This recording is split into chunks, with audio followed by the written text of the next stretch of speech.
Good job, Jackie. Next, Paventi and Brown Orthodontics Junior first pitcher. We have Cohen.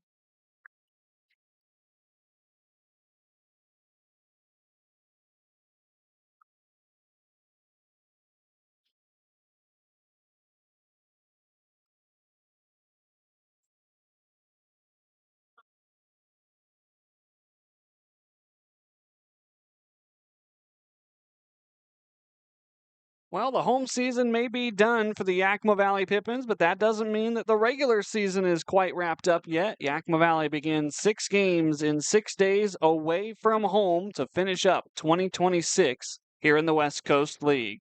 Good afternoon, everybody. My name is Harmon Johnsen, your voice of the Yakima Valley Pippins, and last night was a thriller, a walk-off, bases-loaded walk drawn by Brennan Aoki to give the Pippins a series salvaging win over the Springfield Drifters and get tied back in 5th place in the WCL South overall standings. Yakima Valley currently sitting 3 spots out of a wild card berth. The Portland Pickles 24 and 24, the Pippins 21 and 27 in the overall standings. They face a foe that they're very familiar with, having welcomed the Corvallis Knights up to Yakima County Stadium a week ago. It was last Friday when the Knights came into town and Yakima Valley took them down after a travel day, 12-7, behind stellar work by Austin Dillon, Nathaniel Carano, and Francisco Lopez of the pitching staff. The Pippins also scored 12 runs in that game on only 9 hits. Corvallis would get the last laugh, though, as the Knights would take the next 2 games in the series, 16-3 and 14-6. The Pippins will be facing off against the right-handed arm that did them in on Saturday of last week. Bryce Hill, the flamethrower that is committed to Stanford, is back on the bump today for the Knights. And so we'll see how this Pippins lineup will adjust. This is a Yakima Valley team that feels almost completely different than it did a couple of weeks ago. The Pippins have lost quite a few of their regulars. They've had some injuries. They've had some other outlying circumstances, and they're not the only team dealing with that in the West Coast League. Everybody seems to lose those 1 or 2 key pieces at the end of the year. The question is how healthy can you be going into the final 6-game stretch, only 3 games back of a playoff spot? Still business yet to be done here this season. The celebration of yesterday was exciting. There were some emotions shared as well on all fronts between the players, the staff, the front office, and myself included, but we've still got work to do. 6 games in 6 days. We do not get the Monday off day this week. Everybody plays Monday so that the playoffs can start a week from today. It's an exciting time to be following the West Coast League and the Pippins with their final 2 road destinations here in the next 6 days. The Corvallis Knights, the hosts for today, 13-8 in the second half, 26 and 22 overall. They command 3rd place right now in the WCL South. They would have to go on the road for the second 2 games of the playoffs if the season were to have ended today. That is something that Corvallis has not done, I think, ever in this league. Corvallis has been one of the top teams. They've always been in the top 2 and been one of the higher seeds with the current playoff format. And so the Knights in a little bit of uncharted territory, although as long as they take care of business, they're going to be able to find a way into the postseason yet again. This is a team that has won 10 West Coast League titles, and they play at the home of 3-time national champions, the Oregon State Beavers. So certainly a lot of winning has been done here at Goss Stadium at Coleman Field, the longest operating single spot for a ballpark in collegiate baseball.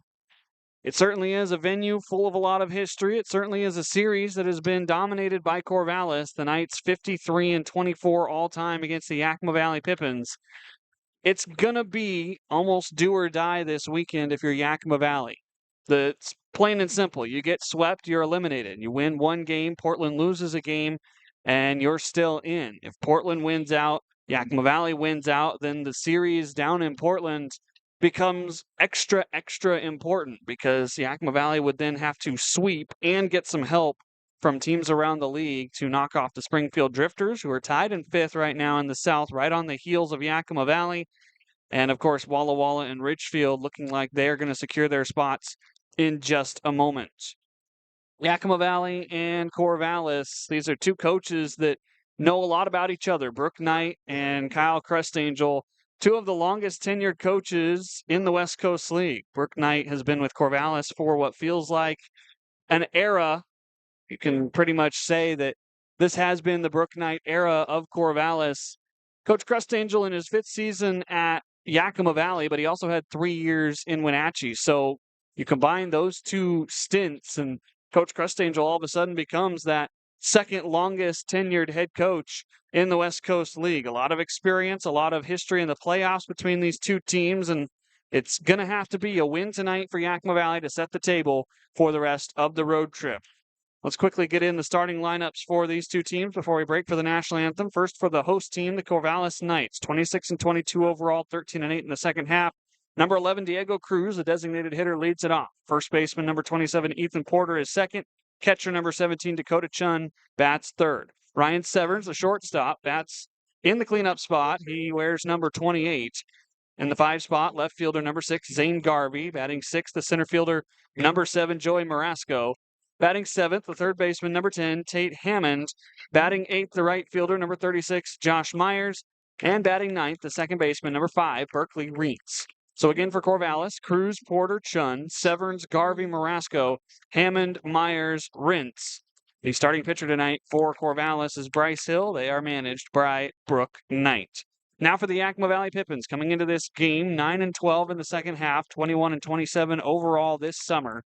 They'll lead it off with Tyson Miller, the right fielder. He wears number 3. Batting second after a 4-hit night last night, Yash Gupta. Playing third base today, wearing number 6. Batting third, the left fielder, number 99, Max Workman. Batting cleanup, the designated hitter, number 25, Parker Bird.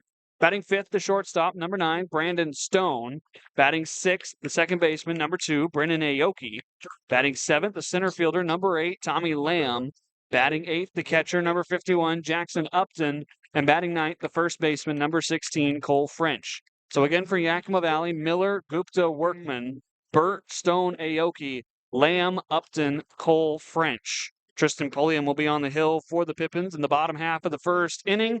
The Pippins under the management of Kyle Crustangel in his 5th season. Corvallis taking the field as their starters are announced by position. Umpires tonight, Jim Courtney behind the dish calling balls and strikes. Perry Schofield out in the field. He'll be in the A, B, and C positions tonight for this umpiring crew as announced by the West Coast League. Both teams going to line up on the warning track. We're going to take a break for the national anthem. When we return, it'll be first pitch between the Yakima Valley Pippins and the Corvallis Knights. Game 1 of a 3-game series, game 1 of a 6-game road trip. 2026 winding down. It all starts tonight.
It's time for baseball here at Goss Stadium at Coleman Field on the campus of Oregon State University. The Corvallis Knights and the Yakima Valley Pippins in Game 1 of a 3-game weekend series.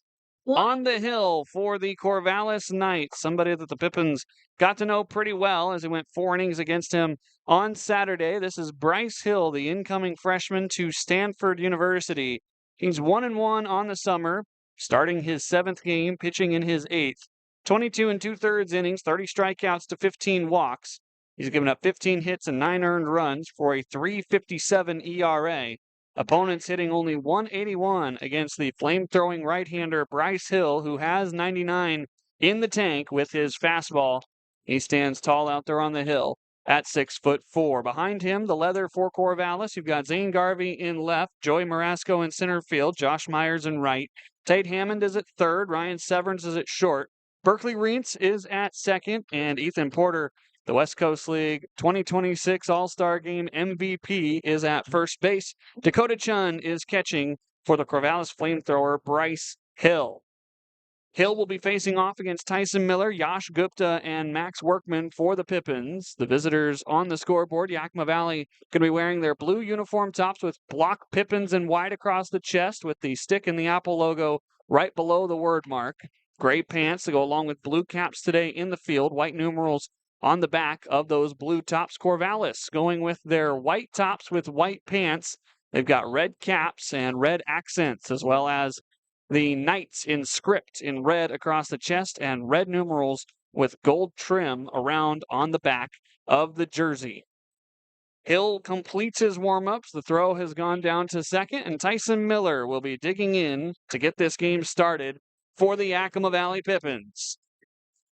These two teams just met up last weekend. Corvallis took 2 out of 3 in the series. We'll see what happens here as the Pippins start 6 games in 6 days on the road to wrap up 2026. Hill going to stick the glove in his face, and we're going to begin out of the windup as the first pitch comes in, hummed in at around 97 for a strike, as called by Jim Courtney. We get underway at 6:36 p.m. here in Corvallis, Oregon. Welcome to Goss Stadium on the campus of the University of Oregon State. 1-1 as that pitch skips in. This ballpark, Goss Stadium at Coleman Field, 330 to the poles. It's 400 to dead center field. Left field does have a 14-foot wall. The rest of the wall is 8 foot high. Out of the windup, 1-1. This misses outside. 2 balls and 1 strike to Tyson Miller. To the gaps, it's 365 feet, so a symmetrical outfield, an all-turf surface. It's got orange accents because of Oregon State and their obsession with the color orange with the Beavers. 2-1, fastball, fouled out of play over on the left side by Tyson Miller. Tyson from Cal State Bakersfield, a native of Long Beach, California, batting .287 for the Yakima Valley Pippins. This is game number 47. He's trying to join a club that Dylan Anderson joined last year for the Pippins and play over 50 games for Yakima Valley in a summer. 2-2. Hummed right by on the top shelf. Tyson couldn't resist. He swung and missed. 1 up and 1 down for Bryce Hill. He gets his first strikeout of the night. That'll bring up Yash Gupta. Bryce Hill against Yakima Valley back on the 25th. 4 innings, 2 hits, 2 runs, only 1 of them earned. He did walk 3. He also struck out 3.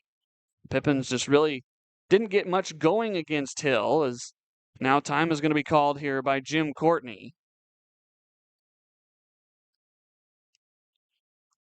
Looks like he's telling the pitcher Bryce Hill to take his time just a little bit more.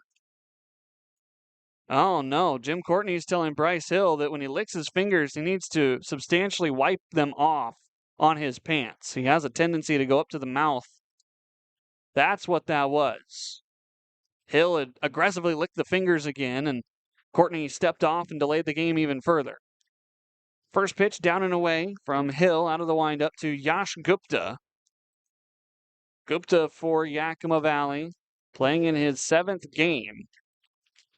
He had 4 hits last night as he fouls this back to the backstop netting, 1 ball and 1 strike. Gupta 2 seasons at Whitworth College. Those 4 hits in last night's game were his first 4 hits with the Yakima Valley Pippins. That was en route to a Pippins win, 13-12 last night. Yash certainly had a good day. Out of the windup, here's Hill's 1-1. It's cut on and missed, a fastball blown right by, and it's 1-2.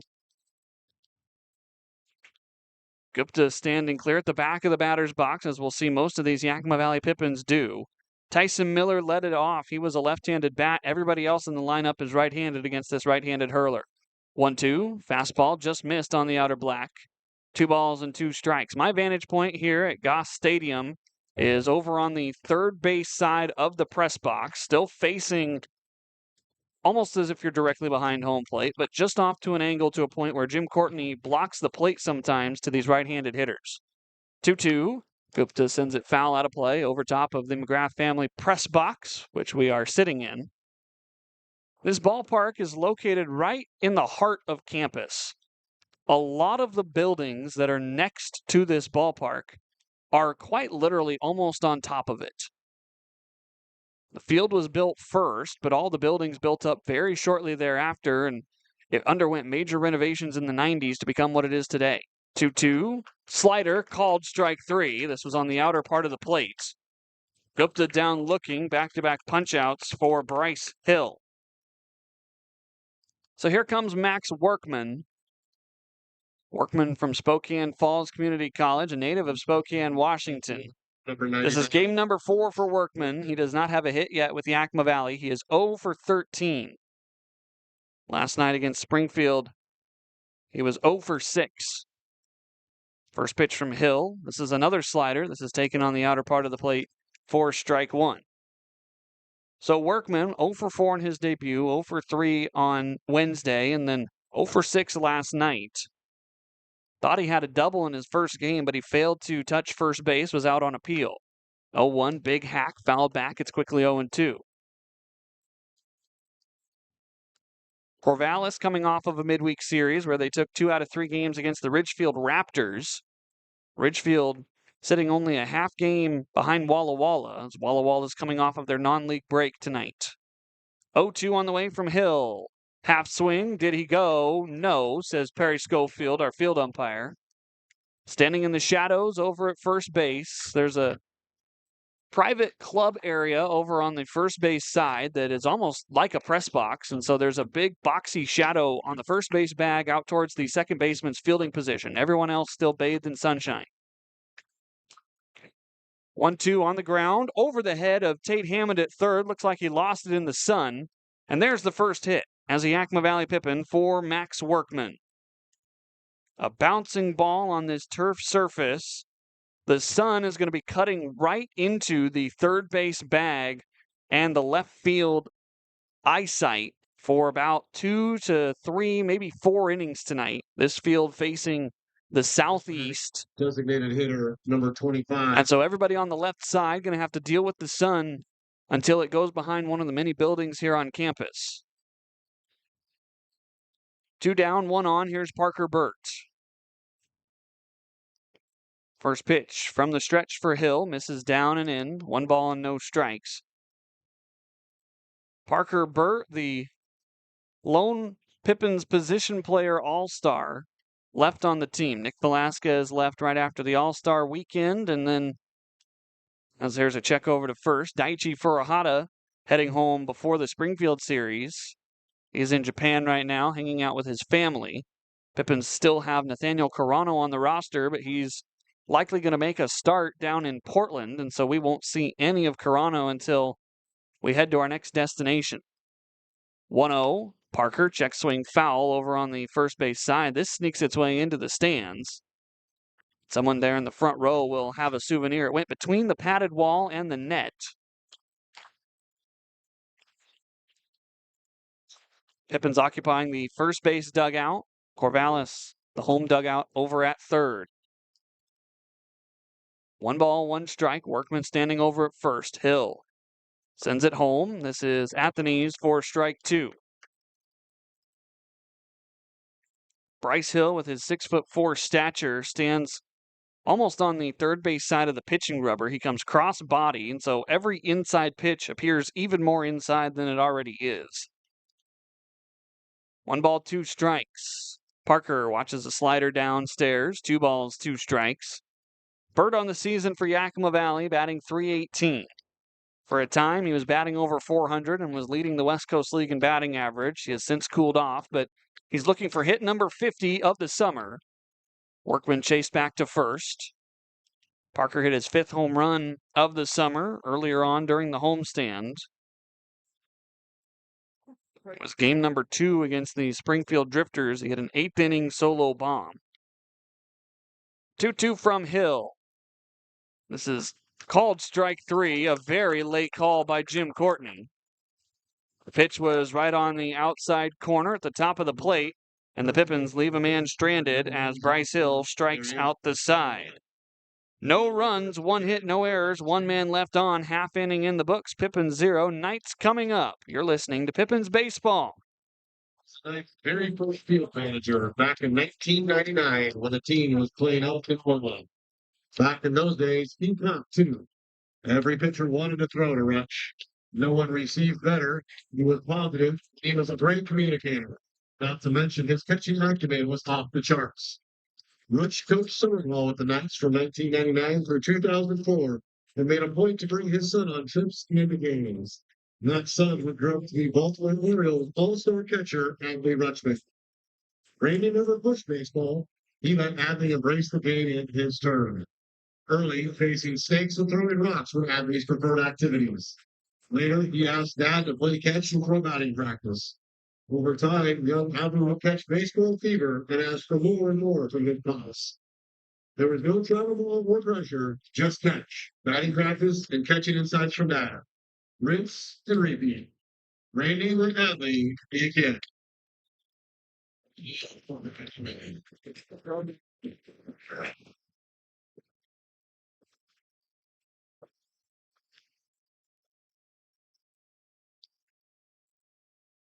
Bottom of the first inning here at Goss Stadium at Coleman Field. Yakima Valley sends out right-handed hurler Tristan Pulliam from Yakima Valley College to make his 5th start on the summer. 11 2/3 innings. He is 0-2 with 11 strikeouts and 11 walks. 15 hits and 8 earned runs for a 6.17 ERA. Opponents are hitting .300 against Tristan Pulliam. The leather behind him. You've got Max Workman out in left, Tommy Lamb in center, Tyson Miller patrolling right. Yash Gupta's at the hot corner, Brandon Stone is at short. Brennan Aoki is the second baseman. Cole French gets the start today at first base. Jackson Upton doing the catching for Tristan Pulliam, who will face Diego Cruz, Ethan Porter, and Dakota Chun to start it off for the Corvallis Knights. Yakima Valley shorthanded on the bench. They only have 3 bench players, and so playing on a turf surface, you pray for no injuries, you pray for a smooth game. And the last time that these two teams met was a Sunday game up at County Stadium. It took 3 hours and 43 minutes to complete. I think everybody will agree that we don't want more of those. The Pippins have played a lot of long games recently. Diego Cruz, left-handed bat, digs in, pulling him out of the windup. The first pitch is taken for a strike as Cruz runs up to the front of the box like a slap bunter in softball. Diego Cruz, the designated hitter today. He can play second base. He can play the outfield. We saw him in both spots up at County Stadium. 0-1, fouled away. No balls and 2 strikes. Cruz, a Oregon State Beaver, so playing here at his spring home in the summer. .286 batting average. This is game number 18 for Diego Cruz. Pulliam looking for his first strikeout. 0-2 out of the windup for the righty. Fouled back again to the netting. We remain no balls, 2 strikes. The backstop dimensions here at Goss are quite interesting. From the dugouts, it shoots straight back almost, probably 15 or 20 feet, and then it flattens out up against the grandstand, but kind of a weird angle if you're not used to it. Similar to County Stadium. 0-2, breaking ball, left upstairs, 1 ball, 2 strikes to Diego Cruz.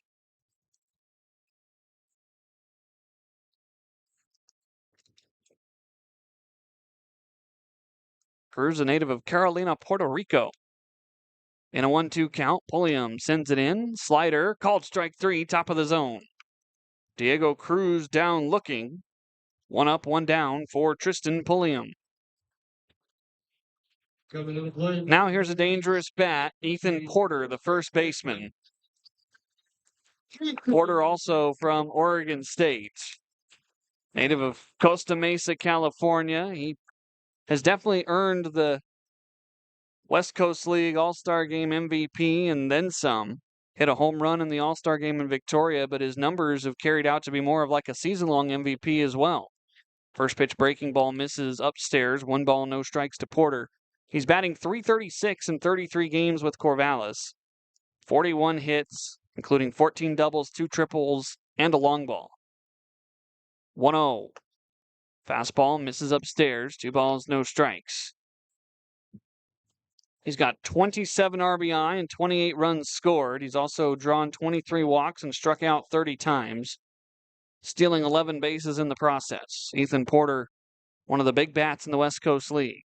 2-0. There's a slider hard of the zone, 2-1. With the Beavers, he was a very impact freshman. .293 batting average in 37 games. He had 22 hits and only 75 at-bats, 8 of them doubles, 2 of them home runs. Pulliam skips this in. It's 3 balls and a strike. 19 walks, only 14 strikeouts for Ethan Porter with Oregon State. Looking to coax a walk here from Tristan Pulliam. The 3-1 pitch from the Pippins hurler. Fouled out of play over on the right side. This will go over everything in the stadium and onto campus. I'm sure I'll ask this question again, but I wonder how many baseballs end up randomly on campus because they get picked up, moved around, dropped, all that fun stuff. Payoff from Pulliam. Lifted out towards left. Workman fighting the sun. He's back there. He makes the catch a step in front of the track.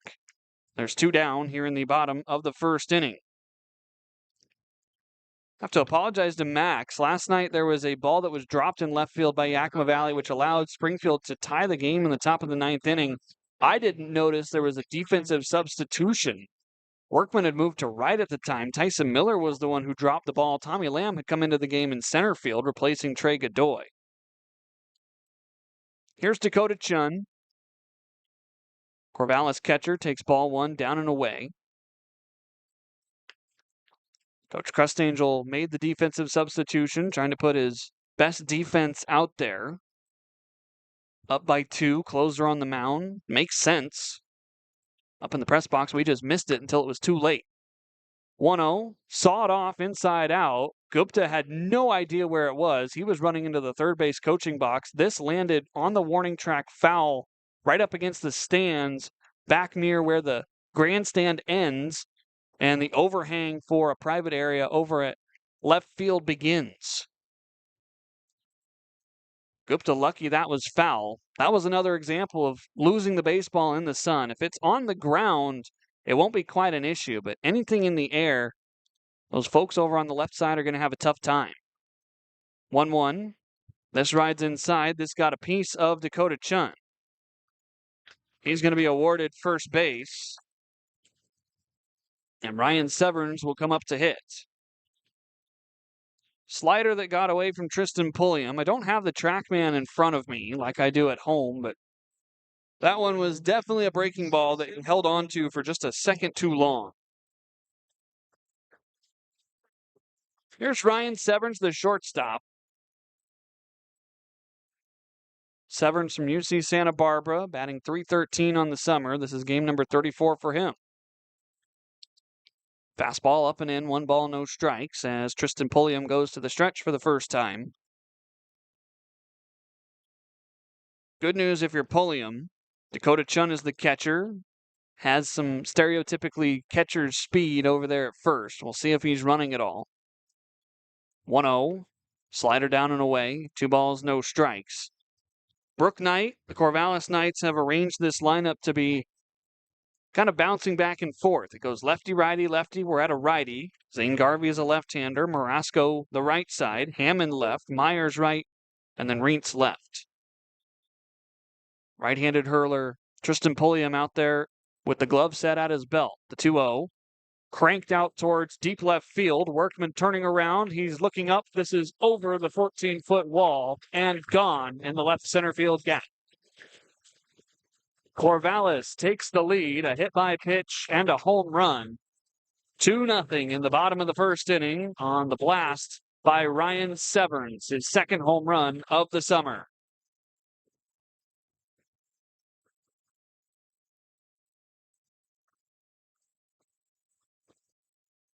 Pitch was middle. Again, don't have the TrackMan in front of me, so I don't know how far it went, but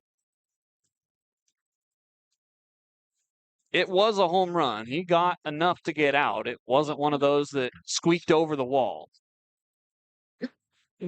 Hopefully the Pippins bus that gets parked out there behind that 14-foot wall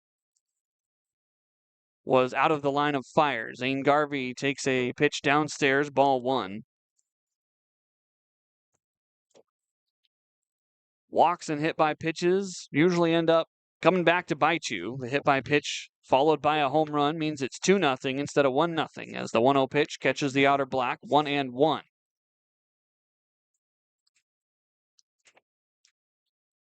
Zane Garvey was at Western Oregon for 2 years, now committed to play with the Portland Pilots. 1-1. Backdoor slider didn't come all the way across. It's 2 balls and a strike. He played briefly in Portland during the summer of 2025 with the Pickles, but this is game number 48 for Zane Garvey with Corvallis this summer. 2-1. Just a touchdown and away. 3 balls and a strike. A .263 hitter. He's got 40 hits on the summer. 4 doubles. Those are the only 4 extra base hits he's got. He scored 21 times. 3-1 from Pulliam. There's a strike at the letters. The count runs full with 2 outs. 2 runs already home. Dakota Chun was hit by a pitch. Ryan Severns hits a 2-run home run. All that coming with 2 outs here in the bottom of the first. 3-2 out of the windup from Pulliam. Inside out swing, fouled off over on the left side and into the open bleachers. It lands in the top row, and we'll see what young fan ends up going and tracking down that baseball.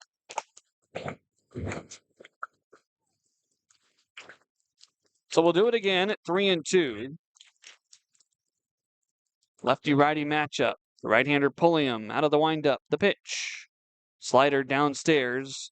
Zane Garvey coaxes a 2-out walk.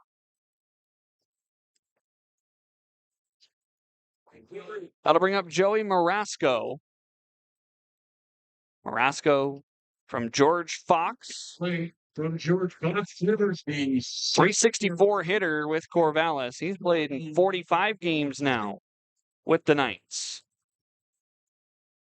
Part of the reason why Corvallis is in 3rd place in the West Coast League South. They've got a core of position players that has stuck with them the entire summer. As now bunting with 2 outs, Gupta was back. It's laid down by Marasco, and the ball is left on the infield turf.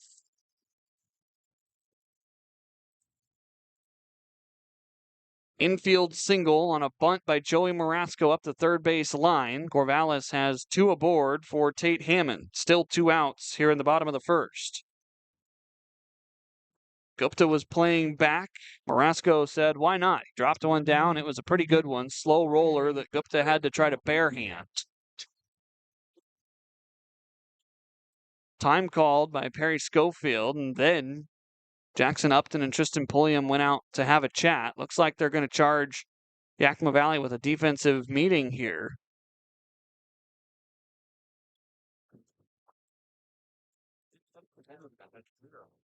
Two nothing Corvallis. They've got runners at first and second and 2 down. Tate Hammond, left-handed stick for the Knights, incoming freshman to UCLA. So the George Fox Bruin gets a bunt single. Now the UCLA Bruin hitting at the plate. First pitch, another backdoor attempt from Pulliam. He misses outside. 1 ball, no strikes. Hammond playing in game number 34 for the Corvallis Knights. A 186 hitter. 18 hits, 97 at-bats is the math on that. Of his 18 hits, 3 of them doubles, 1 of them a triple. Pulliam set at the belt, takes a look back to second. 1-0. Another slider on the outer half, but this one called ball 2. If you're Pulliam, you want to limit the damage. Corvallis can put up a multitude of runs in a hurry if you're not careful.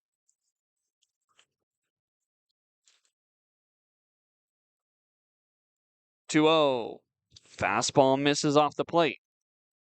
3 balls, no strikes. Tristan Pulliam in danger of issuing His second walk, it would load the bases ahead of Josh Myers.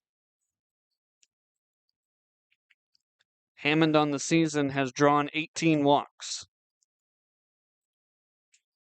3-0. Missed downstairs, ball 4. The bases are loaded for the Corvallis Knights, all of this with 2 outs. And now here's a man making his debut for Corvallis. Josh Myers, the right fielder. Sophomore from Idaho Falls, Idaho, attending Allen Hancock.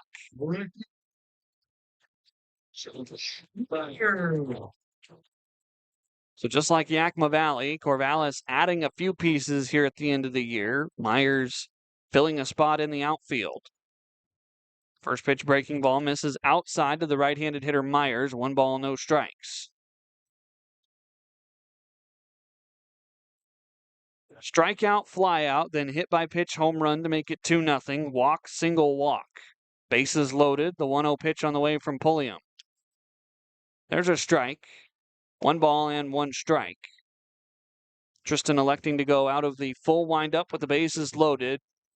Yakima Valley probably going to lean on Tristan for 3 to 4 innings today. The bullpen is a little bit lighter than what it's been all year. 1-1. Upstairs slider. 2 balls, 1 strike. 2 left-handers in the bullpen for Yakima Valley. Keithan Vaquera and Hound Tanaka. Quite a few right-handers. 2-1. That's downstairs. 3 balls and a strike. And Tristan in danger of walking home a run. He got the first 2 outs with relative ease. The bullpens here at Goss Stadium located out beyond that 14-foot wall in left field. 3-1 pitch. This is lifted out towards left. Workman read it all the way, and he makes the grab to end the inning. Couple of flyouts to left field, but a ball left beyond the left field wall. 2-run home run by Rayan Severns makes it 2-0 as we go to the top of the second here at Goss Stadium at Coleman Field. This is Pippins Baseball. I'm over here in Section A down the first base lot to celebrate Freedom Friday with tonight's veteran of the game.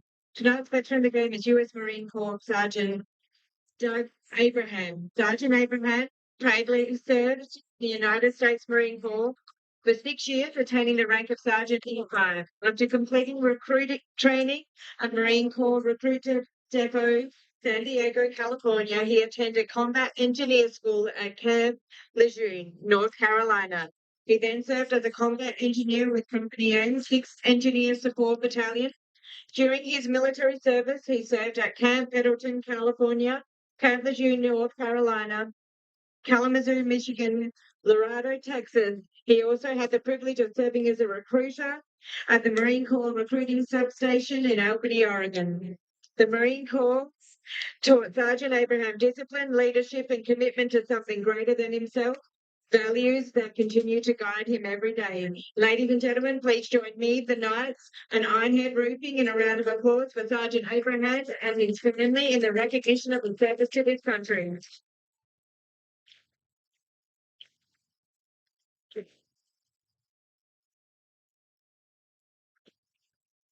One inning in the books, and we go to the top of the second. Yakima Valley sending up Brandon Stone, Brennan Aoki, and Tommy Lamb. Welcome into Goss Stadium at Coleman Field, everybody. My name's Harmon Johnsen, your voice of the Yakima Valley Pippins.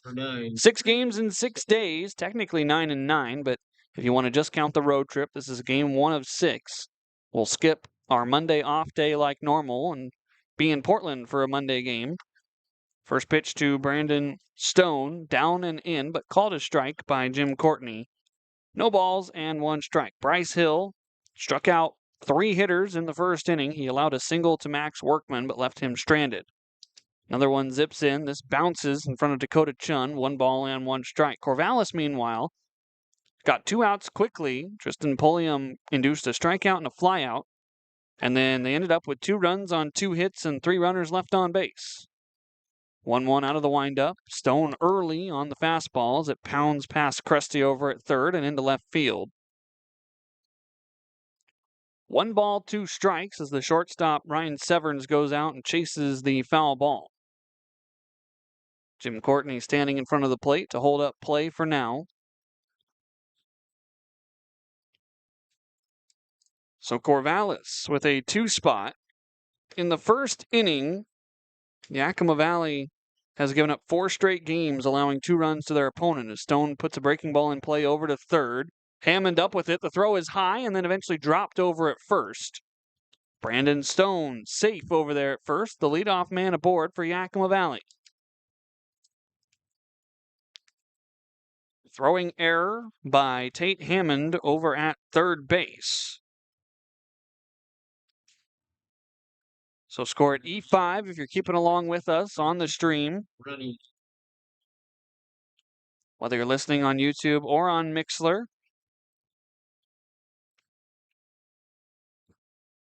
One man on, nobody out. Here's Brennan Aoki.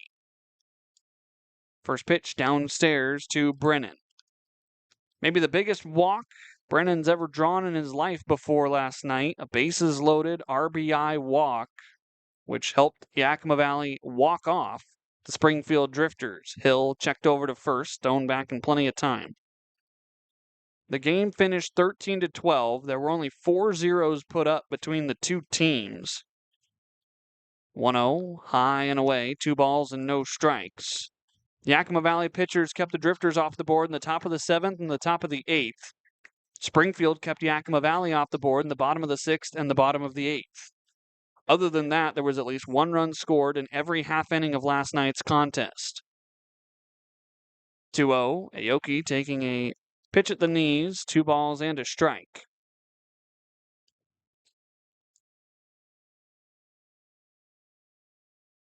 Aoki last night, to go along with that walk, first a 2-1 breaking ball pulls Chun out of the crouch. Also had a pretty good day at the plate, 2 for 5, so his second multi-hit game with Yakima Valley. He had his first double as a Pippin and his first couple of RBI. 3-1. Aoki going to take strike 2. Very late call. Stone drifted off of first because of how late the call was, and he's going to be called out as the throw goes down from Chun to Porter.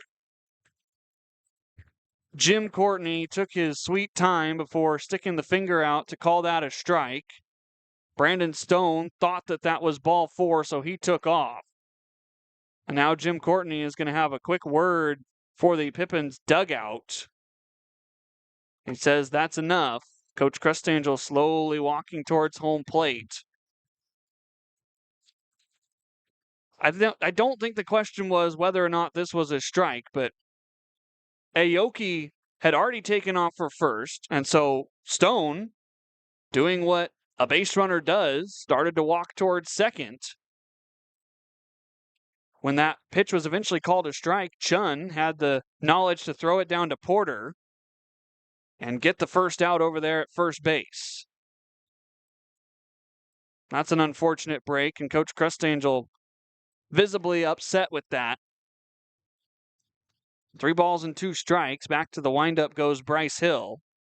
Here's the payoff, and this gets away all the way to the backstop. Aoki will replace Brandon Stone over at first.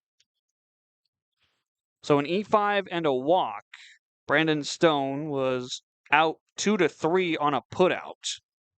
Now play. So 1 down, 1 on. And fortunate thing is Yakima Valley could have had 2 on and nobody out.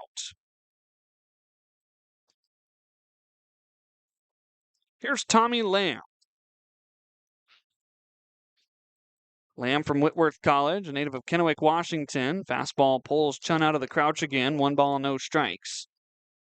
Tommy batting .303 for Yakima Valley. This is game number 19 in a Pippins uniform.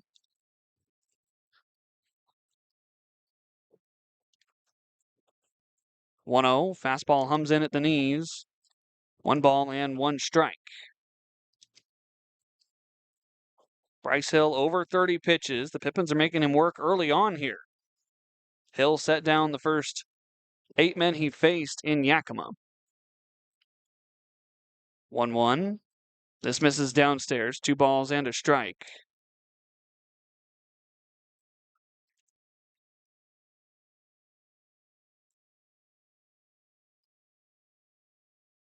Tommy playing center field today is very good out there, captaining the outfield.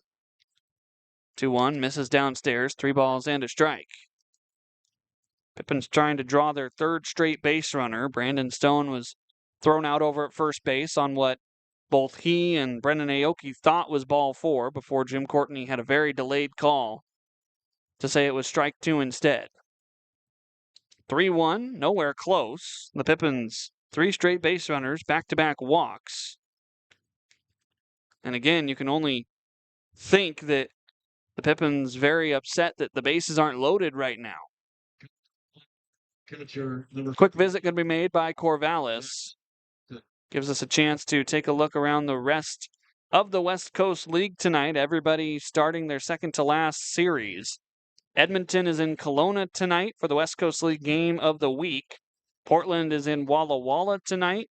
Port Angeles at Nanaimo. Ridgefield at Springfield. That's a big series for the Drifters. Marion is at Bend tonight. Bend Elk's final home series. Yakima Valley here in Corvallis. That is Corvallis' last home series.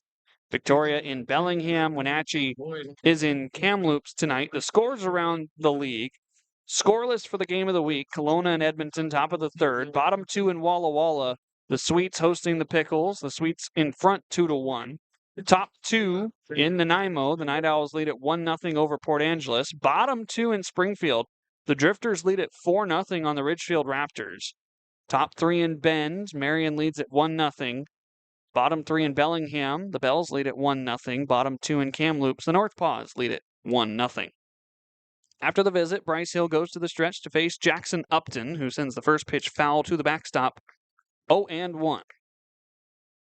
Jackson Upton, 207 batting average with the Yakima Valley Pippins. This is game number 18. Upton has seen time as a catcher and as a pitcher. And Coach Crustangel has told me that we might see Upton on the mound during this series, maybe even in a starting role. 0-1, late trigger. Swing and a miss. It's 0-2. You've got Brendan Aoki leading the way out there at second. Tommy Lamb standing behind him at first.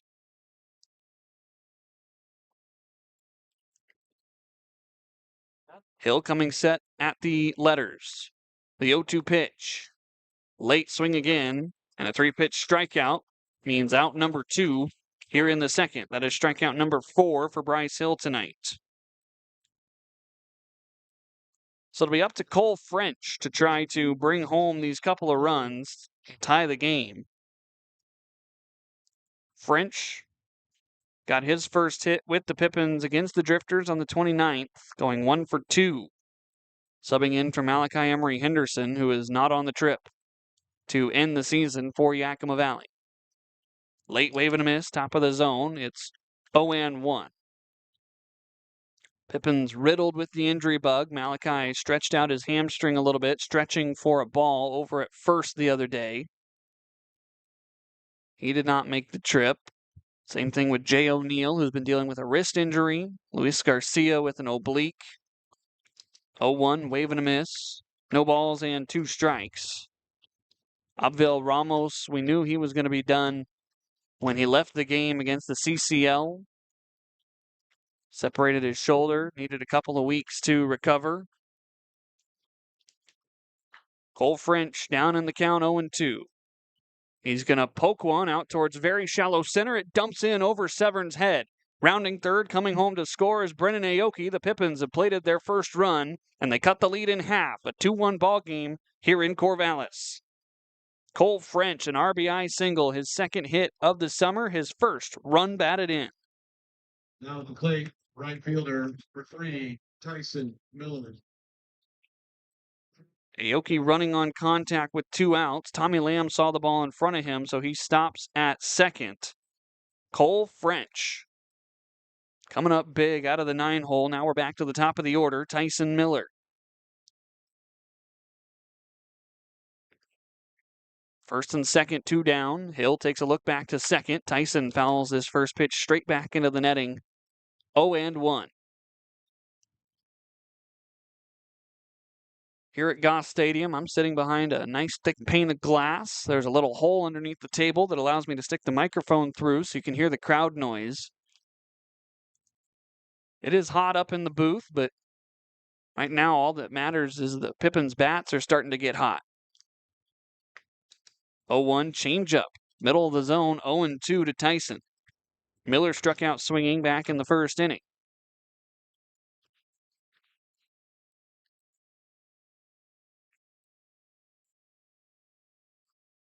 Hill with the right arm dangling next to his side now comes into the set position with the glove set at the Knights logo. The 0-2 pitch. Tyson chops it out towards second. Reentz off the turf, throws it on to first, and retires the inning. Yakima Valley plates their first run. It's 1 run on 1 hit. There was 1 error by Corvallis, and there were 2 Yakima Valley Pippins left on base. An RBI single by Cole French makes it 2-1 as we head to the bottom of the second. This is Pippins baseball.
Tonight's game is sponsored by Lakeshore Lanes. Lakeshore Lanes in Albany is the Mid-Willamette Valley Fun Center. They feature a miniature golf, a redemption arcade, a sports bar, and 20 lanes of bowling. Lakeshore is the perfect place to hold your group event. Birthday parties, company parties, and class reunions. And they have a long history of supporting local high school athletics. Next time they're looking for something fun, check them out at lakeshorelanesionline.com. Peace out. Lead off to the second inning for the Knights. Bottom of the second inning here at Goss Stadium at Coleman Field. Harmon Johnsen with you. 2-1 ball game. The Knights lead it by 1. Yakima Valley got their first run of the game on an RBI single by Cole French. Now Tristan Pulliam back to work, looking for a quicker inning than the first. Berkeley Reentz takes the first pitch high and away for ball 1. Reentz the only Corvallis Knight that did not hit in the first inning. And so it'll be 9-1-2 due up here for Corvallis. 1-0 pitch out of the windup is poked back over our head, over the canopy here at the McGrath family press box. It's 1-1. The shadow has drifted over the mound, and so the right half of the infield, as well as the pitching mound and home plate, is in darkness. The left half and the outfield still fighting the sun. 1-1. Breaking ball outside. 2 balls, 1 strike. Tyson Miller is about to get some shade over in right field. Everybody else dealing with that big star that we so very much enjoy with the temperatures it gives us. By the way, first pitch temperature here at Goss Stadium in Corvallis. Never did that. Currently 79 degrees. It was a little bit over 80 when we started, as the 3-1 is poked out of play, and it's now 3-2. Clear skies overhead. But here on a turf field, 80 degrees feels a little bit more like 95 when you're down there, especially with the darker green color. Payoff pitch from Tristan Pulliam. This misses downstairs, ball 4. That's the third walk issued by Pulliam, first time through the order. Now the top of the Corvallis Knights batting order comes back up, Diego Cruz. In terms of wind, I'm very surprised to not see any flags flying here at Goss. We had the national anthem. I kept searching for where the American flag was. Usually it's out in center field, but could not see it. There are some trees out beyond the right field wall that help tell us where the wind is going, though. It's blowing from the right field foul pole out towards the batter's eye in center field. So basically straight across from right into left center. First pitch on the way here to Cruz. He's swinging, and he pops it up over on the left side. Stone finding the sun, backpedals and makes the catch. Bending over backwards to do so. Berkeley Reentz was 3/4 of the way to second. He'll retreat on to first. What an athletic play by Brandon Stone to record out number 1 here in the second. It's the first baseman, number 27.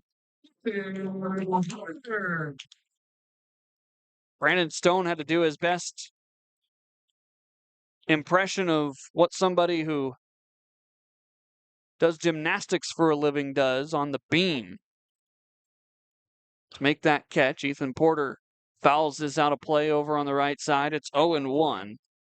It crashes down on top of the Pippins dugout over on the first base side. Somebody's going to leap over the railing and go get that ball. Ethan Porter flew out to left field back in the first inning. Check over to first. Berkeley Reentz staying put.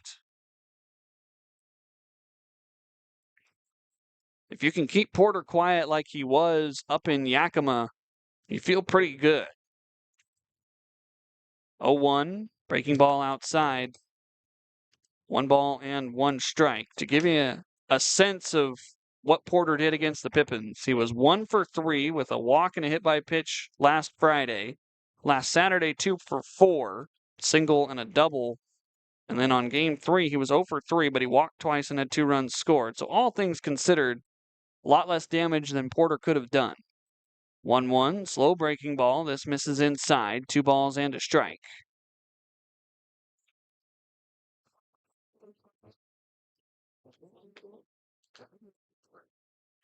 I'd say about 1,000, maybe 1,500 fans have packed into Goss. Stadium holds about 3,500. 2-1, this is lifted out to right field. Tyson in the sun, now drifting into the shadows. It pops up, but then right back down into his glove. 2 down here in the second inning, and everybody in that Pippins dugout kind of hunched over sideways. They thought Tyson had dropped a second straight chance out in the outfield. It's a good thing that ball popped straight up, otherwise it would have hit the ground. Now, Miller might have had a chance at a out over at second because Cruz had to wait to see if it was caught. So a couple of flyouts for Ethan Porter tonight. Here's Dakota Chun. First pitch from the stretch for Tristan Pulliam, a slider right over the top of the zone. 0-1 to Chun. Chun was hit by a pitch back in the first inning, and then he came around to score on the 2-run home run by Ryan Severns. You've got Reentz over there at first, drew a walk to lead off the inning. Couple of outs back-to-back here for Pulliam, trying to make it 3 in a row. He checks over to first, and this ball gets away from Cole French, bounces off the sidewall. Moving up to second base will be Berkeley Reentz. That is an E1 on Tristan Pulliam. That is the first error of the night for Yakima Valley. So each team with an error apiece, each team with a pair of hits apiece. The score, the only thing different right now, 2-1 in favor of Corvallis.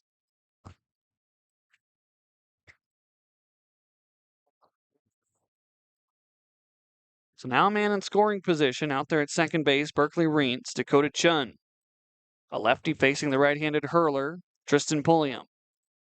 TP comes home, the 0-1, fouled out of play over towards the north. And on to campus.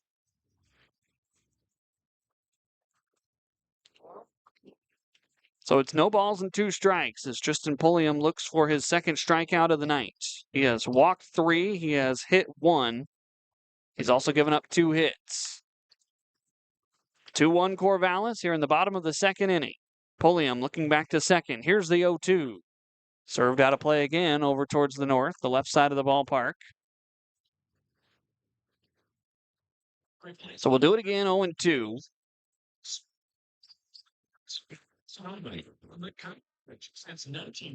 Taking a look at some more of the trees around the area, that Ryan Severn's home run might have been wind aided just a little bit. He is a right-handed hitter, and so he got it to his pull side. 0-2. Lifted to center. Lamb, shielding his face with his glove, sticks it up, makes the catch, and the side retired. A leadoff walk does not come around to score. 3 straight retired after the walk by Tristan Pulliam. No runs, no hits, 1 error by Yakima Valley, 1 man left on. After 2 innings of play, it's Corvallis 2, Yakima Valley 1. We go to the third. This is Pippins Baseball. Fun Latino and Avery. They're going to spend time to and then the first one to make it to map the night wins. Are we ready? On our mark. Yes. Go.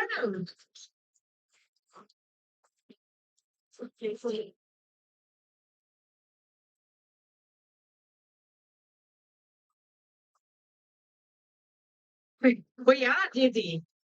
And I think Sky, the dinosaur, was our winner. Thank you for playing the Dizzy very much.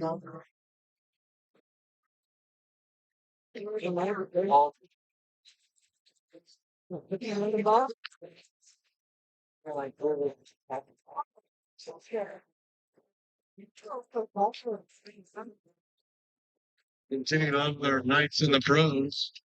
2021 player Travis Posada currently hitting .244 with 9 home runs and 34 RBI for the Cleveland Guardians. And Stephen Kwan in 2016 got along, was batting .247 with 1 home run and 19 RBI. That is your update on nights in the pros.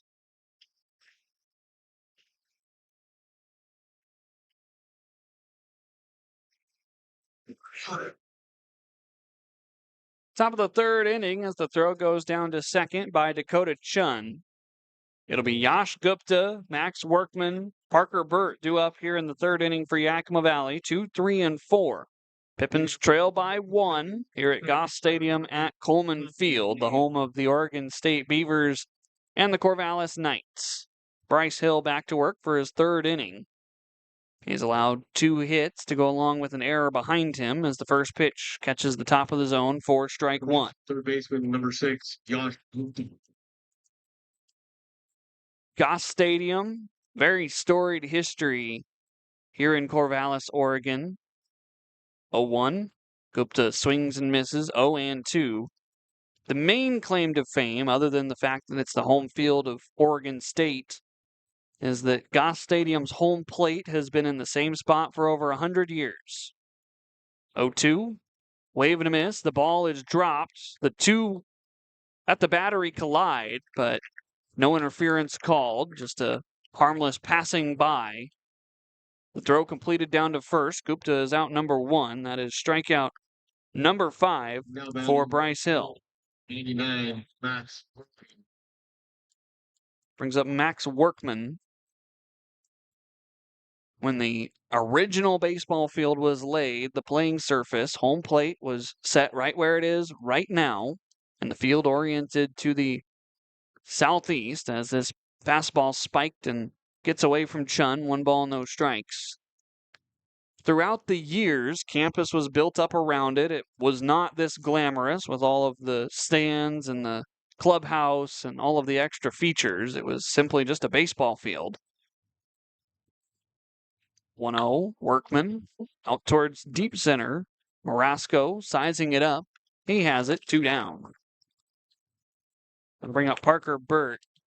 And then in the 90s, when Oregon State decided they wanted to really focus on baseball, which they were pretty good at, they redid most of the grandstand, put in the clubhouse that they have now, the locker room, if you'll give it that. They put in turf and went on to win back-to-back national championships in 2006 and 2007, and then their third title in 2018. Everybody remembers that 2018 run. First pitch to Parker, a slider down and away, 1 ball, no strikes. Of course, Oregon State held a regional here earlier this year. That's part of the reason why the Corvallis Knights started their season with 9 games on the road, as Parker is late on a fastball. It's 1 ball and 1 strike. But interestingly enough, Corvallis has made up one of those series. They will be ending the season on the road as well. They've got 3 games up in Ridgefield starting on Monday, so this is their final home series. Out of the windup, 1-1. Parker late again, wave and a miss, 1-2. And that 9-game stretch Corvallis had were all North Division foes, or at least 2 of the 3 were. The 1-2. Downstairs, 2 balls, 2 strikes. And so Corvallis got most of their interleague or interdivision gameplay done before most everybody else had even seen a new opponent. 2-2 out of the windup. Skips in, 3 balls, 2 strikes. The fastball only went about 60, well, I guess it would be 55 feet.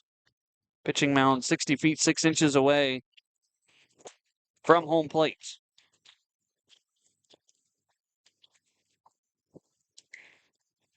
The count full to Parker Burt with 2 away. The payoff pitch misses in tight. Parker going to draw his walk. Man aboard, 2 down. Here's Brandon Stone. Bryce Hill appears to be just a little bit more out of control than he was up in Yakima. Hill made it 4 innings, walking 3, striking out 3, giving up only 2 runs on 2 hits. Only 55 pitches to this point. He has walked 3. He has struck out 5. First pitch spiked. 1 ball, no strikes.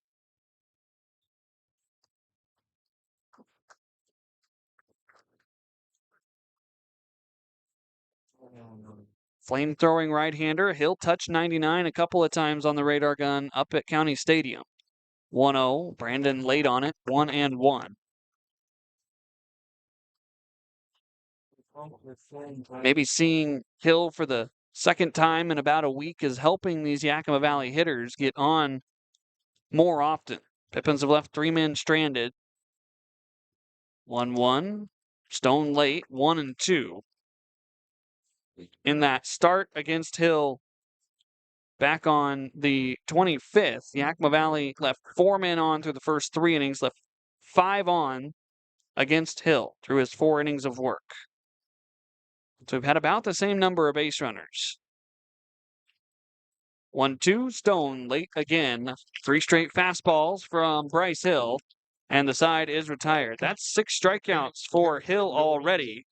There's no runs on no hits, no errors, and 1 man left on for the Pippins. We go to the bottom of the 3rd. Corvallis leads it 2-1 here at Goss Stadium. This is Pippins baseball.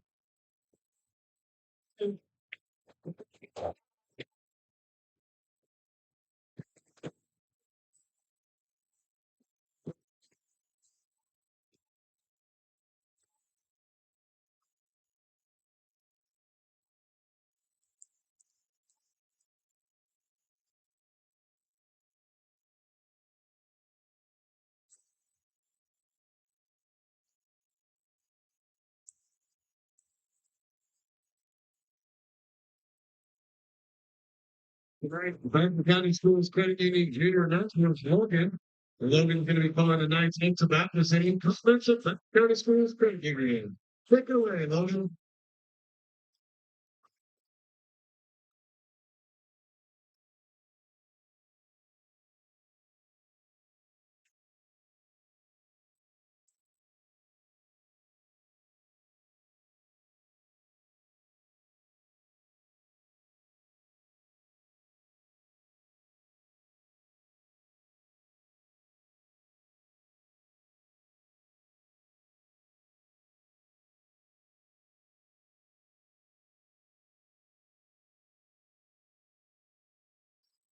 Bottom of the 3rd inning here at Goss Stadium at Coleman Field. Ryan Severn, Zane Garvey, Joey Marasco here on Oregon State University's campus. Tristan Pulliam, 47 pitches through 2 innings.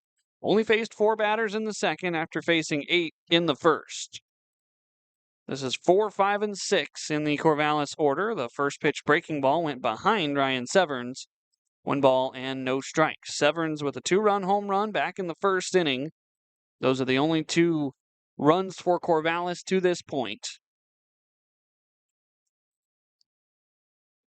That fly ball disappeared over the 2018 banner hanging on the 14-foot wall, signifying Oregon State's 3rd national championship. 1-0 catches the outer part of the plate, 1-1.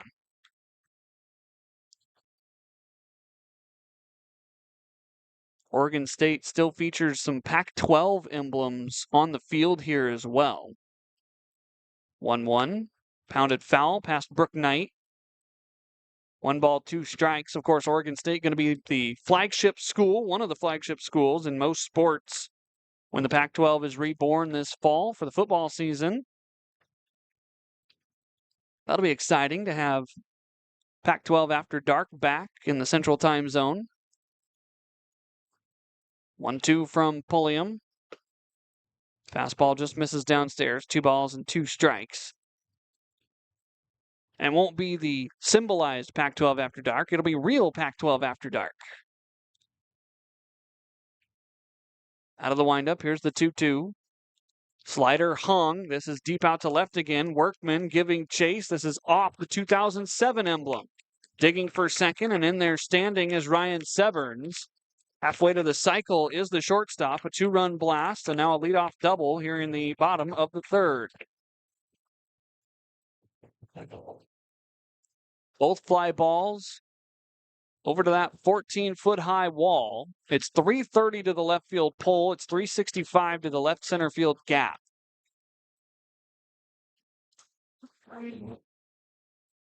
Severns had one go probably around 375 on the home run. That one was maybe 360. It just barely stayed in the ballpark. Zane Garvey, a left-handed hitter, walked his last time up. The first pitch he sees, he sends it a mile high on the infield. Stone fighting between sun and shade, waiting for it to come down. He puts it away. 1 pitch, 1 out to Zane Garvey. It's a P6 if you're scoring along with us. Brings up Joey Marasco. Marasco with a bunt single back in the first inning. Yash Gupta was playing back at the bag like he is now. Marasco had that bunt single with 2 outs. Everybody gets surprised when there's a bunt with 2 outs, but really there's no danger in it. If you see the defense playing in a favorable position for you. First pitch strike right at the bottom of the zone, 0-1.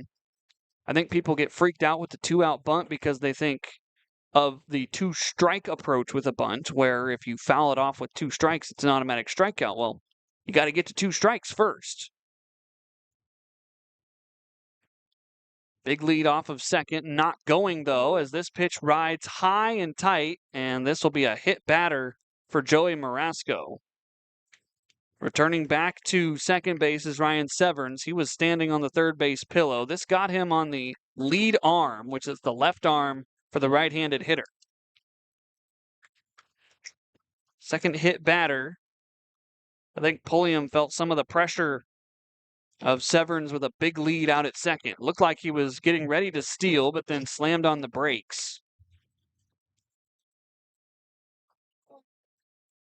Tate Hammond walked back in the first inning to load the bases. Corvallis would leave him loaded after that 2-run home run. Both runners take off. This pitch is to the backstop. Ryan Severns slid into third. Otherwise, he might have had a chance at the plate. Both runners will be credited with a stolen base because they were off with the pitch. They did not move up because the ball went to the backstop. So the count 1-0, 2 men in scoring position for Corvallis as they try to build on a 2-1 lead.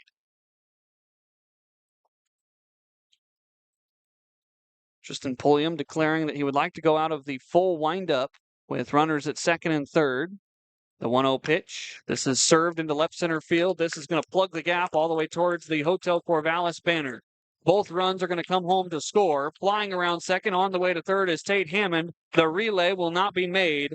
It's a 2 RBI triple for Tate Hammond, and it's now 4-1 Knights.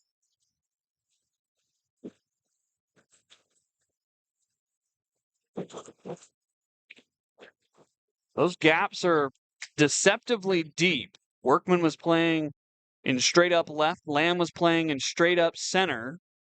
Tate Hammond can fly, as he probably put it right about where the 365 mark is. 4-1 the score. That's the fourth hit of the ball game as well for the Corvallis Knights. Severns and Marasco both come home to score. And now here is Josh Myers, who flew out to end the first inning. First pitch, he claims he's hit right on the elbow guard. He's going to take first. That'll prompt Ethan Salscheider to head out to the pitcher's mound and have a chat with Tristan Pulliam. Josh Myers does not have a hit yet as a Corvallis Knight, making his debut, but he's on base for the first time in a Knights uniform. Salsa heads out to the hill, joined by Jackson Upton to have a chat with Tristan Pulliam.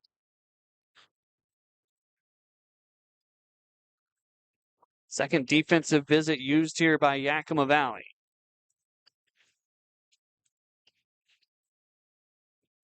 Getting into a little bit more of the weeds at the Goss Stadium story.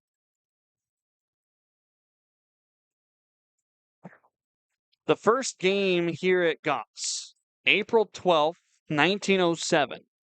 Salem High School 4, Oregon State 0. That's not the way you want to start off your collegiate baseball team, losing to a high school team, but I'd say it's worked out pretty well for Oregon State, three-time national champion. This stadium had lights installed for the 2002 season. Runners at the corners here. First pitch bunting is Berkeley Reentz. Bare hand shovel to the plate. Tag on the back foot. Safe. Jackson Upton thought he got the back foot of Tate Hammond on the suicide squeeze attempt. Upton getting his mask handed back to him by home plate umpire Jim Courtney. That was a bang-bang play that unfortunately goes the wrong way if you're a Pippins fan. Tate Hammond scores. It's 5-1 Knights. Berkeley Reentz on base after the bunt. That goes down as a bunt fielder's choice. And now back to the top of the order. Diego Cruz hitting for the third time.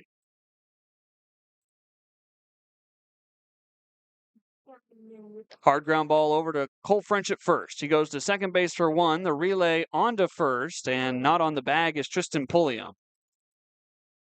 So the Pippins get the middle out. Berkeley Reentz, after being on base with the bunt, forced out 3-6.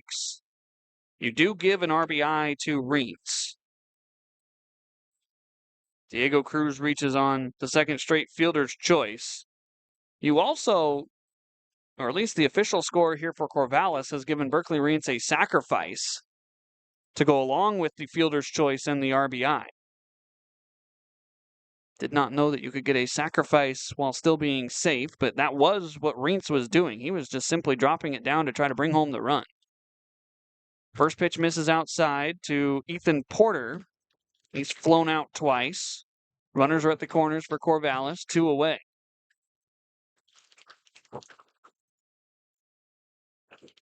Pulliam going out of the stretch with the runners at the corners. The 1-0, change up heart of the zone, 1-1.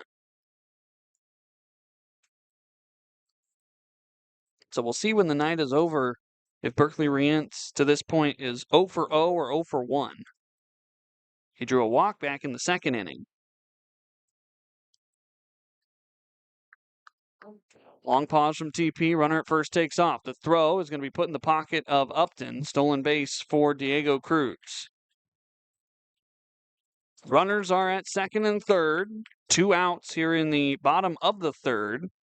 Knights lead it 5-1.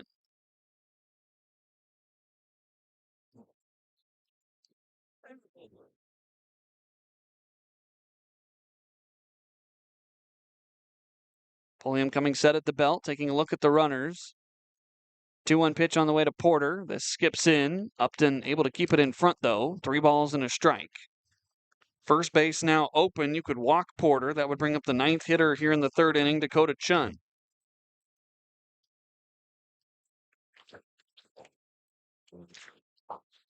Pulliam again elects to go out of the full windup with runners at second and third.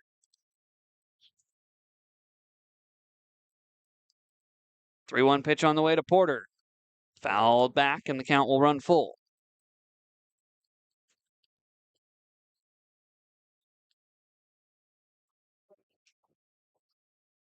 Corvallis operating like a Division I baseball club. Levi Hodges, one of the reserve pitchers, not scheduled to pitch today, going and retrieving foul balls. Payoff pitch from Tristan Pulliam. Breaking ball, called strike 3. Porter had dropped the bat off towards his on-deck circle. He will walk back miserably to his dugout. The Corvallis Knights score 3, though, as they leave 2 more on the base pads. They pick up a couple of hits, and there were no Yakima Valley errors. 3 innings in the books. It's 5-1 Corvallis. We'll be back to Goss in just a moment. This is Pippins Baseball.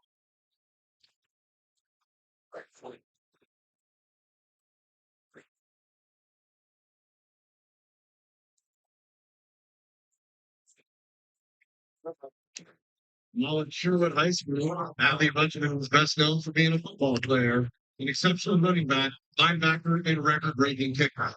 He later blossomed in baseball, first as a pitcher, but he was born to catch. As a high schooler, Randy Wiltshire Allie got some experience catching college pitchers by bringing his aspiring disciples to Goss Stadium in the summer to catch in the Corvallis Knights bullpen. Knights head coach Brooke Knight wasn't sure at first, and pretty hits, and eventually was impressed with his fill-in bullpen catcher. After a couple summers catching bullpens, Adley supplemented his Sunday club experience by competing with the Knights in 2016 as an incoming freshman before transitioning to Morgan State football in early August. The season in which he famously tackled old running back Christian McCaffrey game against Stanford.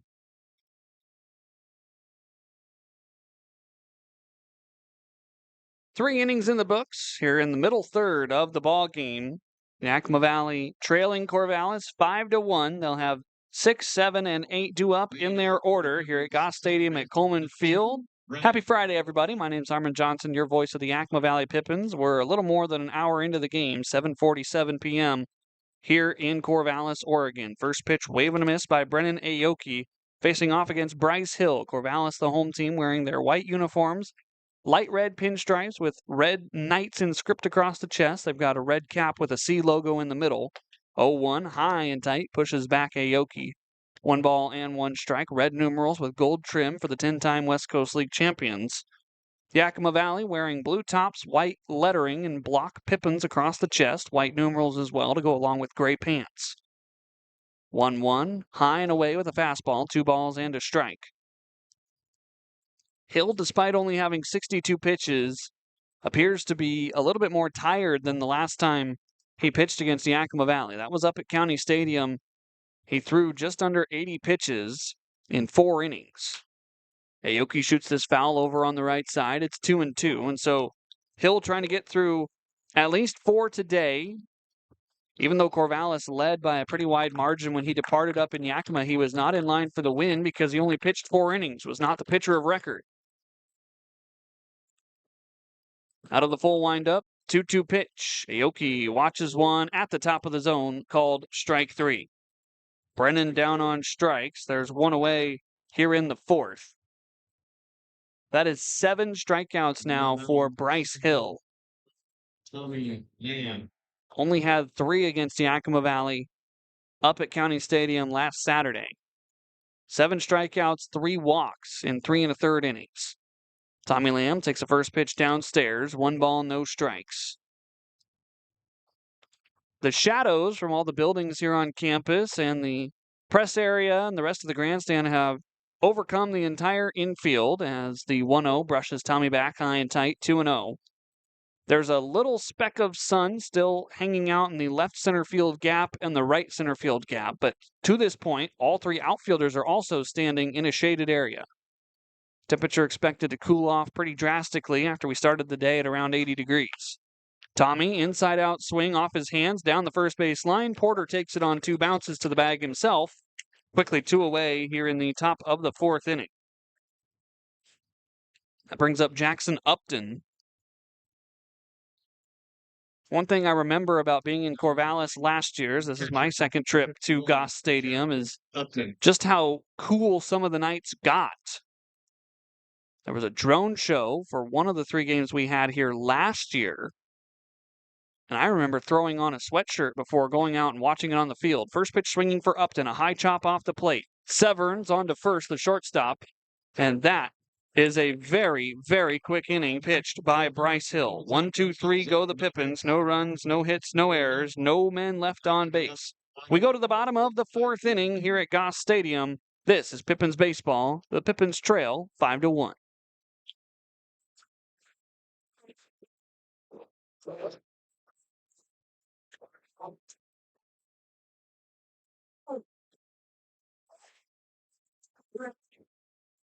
Right, it's time to introduce our group to the ballpark.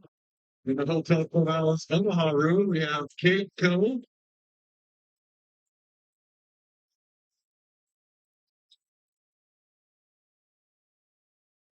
With the TNT Builders Play Deck, we have Corvallis Custom.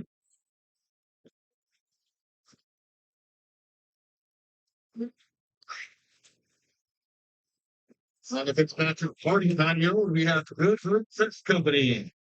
Thank you to all 3 of our organizations for spending time this evening. We also have an anniversary to celebrate here in the ballpark. Happy 16th anniversary to Rob and Kelly Rivera. Thank you for spending your special evening with us here at Goss Stadium.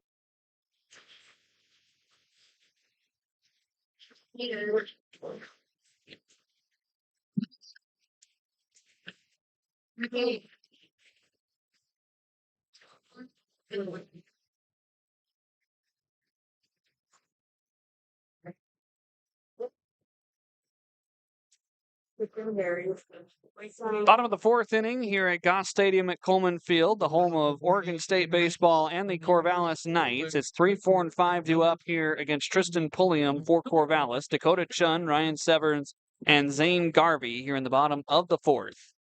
Corvallis leads at 5-1. Pippins 1 run, 2 hits, 1 errors. Corvallis 5 runs, 4 hits, 1 error. Out of the full windup, Tristan Pulliam still out there. Fires in a first pitch that just misses on the outer half of the plate, 1-0. Well, certainly a decent crowd on hand here at Goss as the shadows take over and the lights are starting to completely power on. Pulliam glove in the face. Here's the 1-0 pitch. Slider high and away. 2 balls, no strikes. And the reason for the decent crowd is the first 250 fans into the ballpark tonight received a dual bobblehead of Adley and Randy Rutschman. 2-0. High and away, 3 balls, no strikes to Chun. Randy Rutschman was the first skipper in Corvallis Knights franchise history back when they were the Aloha Knights in the PIL days. 3-0. There's a fastball to keep us in the count, 3-1. And then when Adley, who was only around 2 at the time when his dad took over as the head coach, started to grow up and develop as a catcher, he would start catching bullpens for the Corvallis Knights. 3-1, fouled off of Dakota Chun's body and over towards the Pippins dugout, 3-2. When Randy was done as the head coach in 2004 and Brooke Knight took over and the Knights joined the West Coast League, helped found the West Coast League in 2005, Rutschman was right along there with them. And when he was 13, 14, 15 years old, he would catch these Corvallis pitchers' bullpens. Here's a payoff from Pulliam. High and away, ball 4. Dakota Chun on board for the second time tonight. His first walk. He was hit by a pitch in the first inning. That brings up Ryan Severns, who's 2 for 2.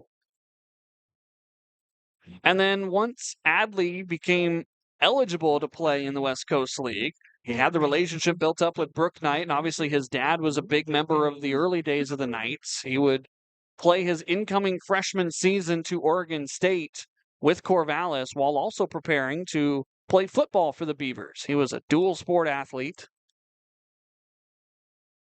First pitch off the elbow guard of Ryan Severns. He is aboard. A walk and a hit by pitch to start the 4th inning, and Yakima Valley's bullpen is going to start stirring a little bit out beyond the left center field wall. This brings up Zane Garvey. Adley famously part of the lore for Oregon State football. As a freshman, he made a tackle against Christian McCaffrey right before McCaffrey became an NFL name. That was when McCaffrey was at Stanford, and of course, Pac-12 rivals with Oregon State.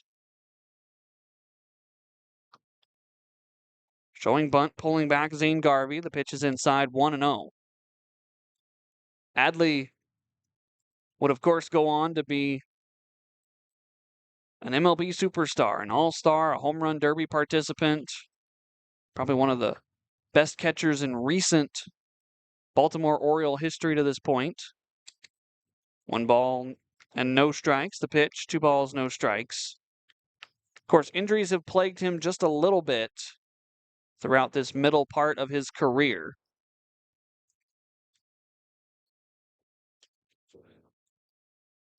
But he and his dad, a big part of what the Corvallis Knights have done here. 2-0, there's a pitch outside, 3 balls, no strikes. And so the dual bobblehead is Adley and Randy standing next to each other. Seen a couple of them out and about in the ballpark. There were only 250 of them given away. Seems low for a bobblehead giveaway. 3-0, there's a strike on the inner black, 3-1 to Zane Garvey. Especially for a ballpark that holds 3,500 fans. Now, Corvallis not going to get that on a normal night, but a Friday night, a bobblehead giveaway of one of the MLB superstars right now, who would have thought you'd have at least 500. 3-1, cracked down the right field line. This is foul. The runner's still going hard for Corvallis, but Jim Courtney saw a puff of that black turf pellet right on the foul side of the right field line. My vantage point, got a pretty good look at it.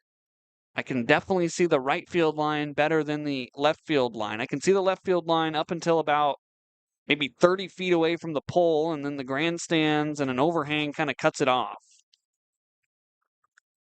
So everybody returns to their spots. Chun at second, Severns at first. Garvey now in a 3-2 count, nobody out.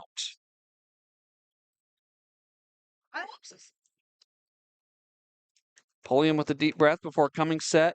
First at his chest. Now he drops it down to the belt. Looking back towards second. Runners take off. Payoff pitch is outside. This pokes away from Upton. Big turnaround third for Dakota Chun, but he'll stay put.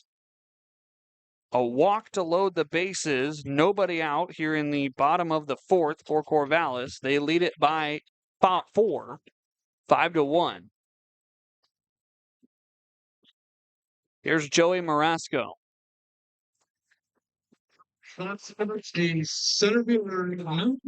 Marasco today, 1 for 1. A bunt single, a hit by pitch, a run scored, and a stolen base. Corvallis surprisingly not doing any sort of fireworks night for their final home series. First pitch, good breaking ball, wave and a miss by Marasco. Tomorrow night is their Star Wars night. So that should be an interesting promotion. And then I would expect a pretty full crowd on Sunday for a 5:05 first pitch. Final home game for Corvallis here in 2026. 0-1, another breaking ball. That's a strike. 0-2. Of course, Corvallis right now expects to be in the playoffs, and they put themselves in a pretty good position to do so. They're 2 ahead of 4th place. And they're only 2 games back of 2nd place, trying to be one of the higher seeds in the South.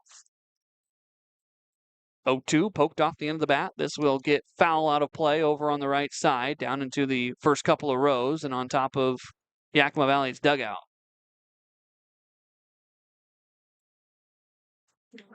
Parker Burt was trying to reach through the netting and go grab that ball, but it was up against the slanted part, so it fell backwards towards the seating area.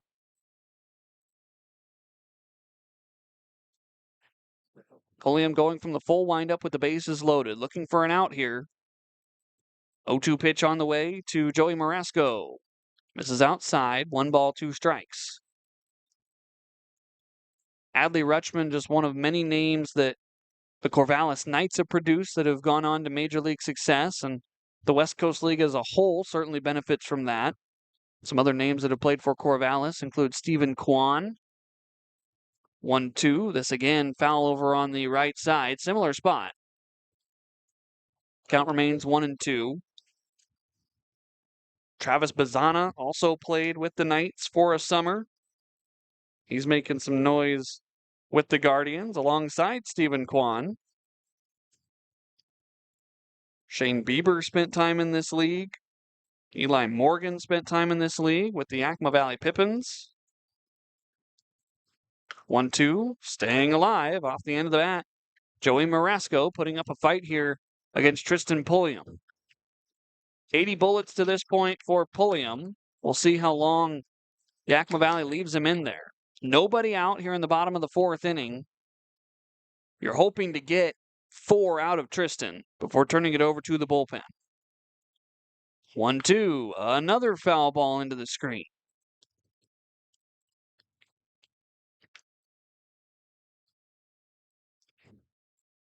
This upcoming pitch will be number 9 of the at-bat. Joey Marasco not going down quietly against Tristan Pulliam. Count still 1-2. Lots of room to play with.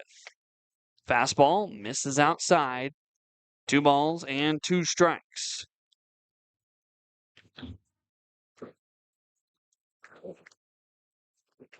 Pretty hard to see down into the bullpen for Yakima Valley. There's a bunch of padding and then the netting that separates the bullpen from the outfield wall. 2-2.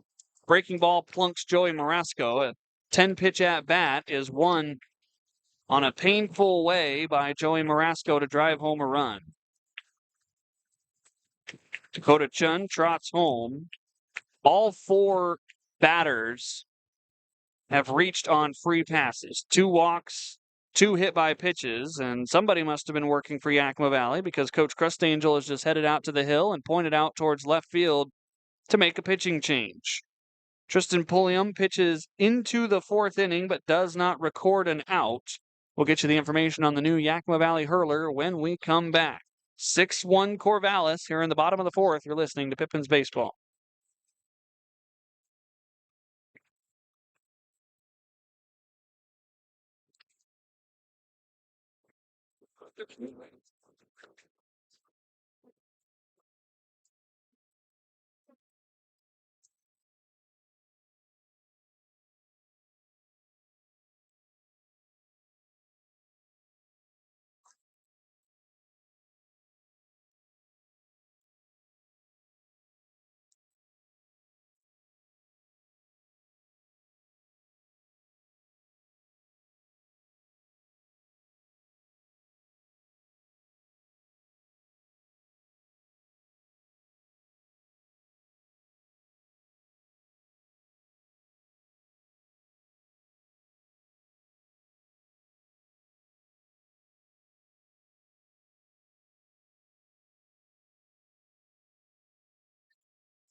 The pitcher for the Pippins, number 28, Eber Milton.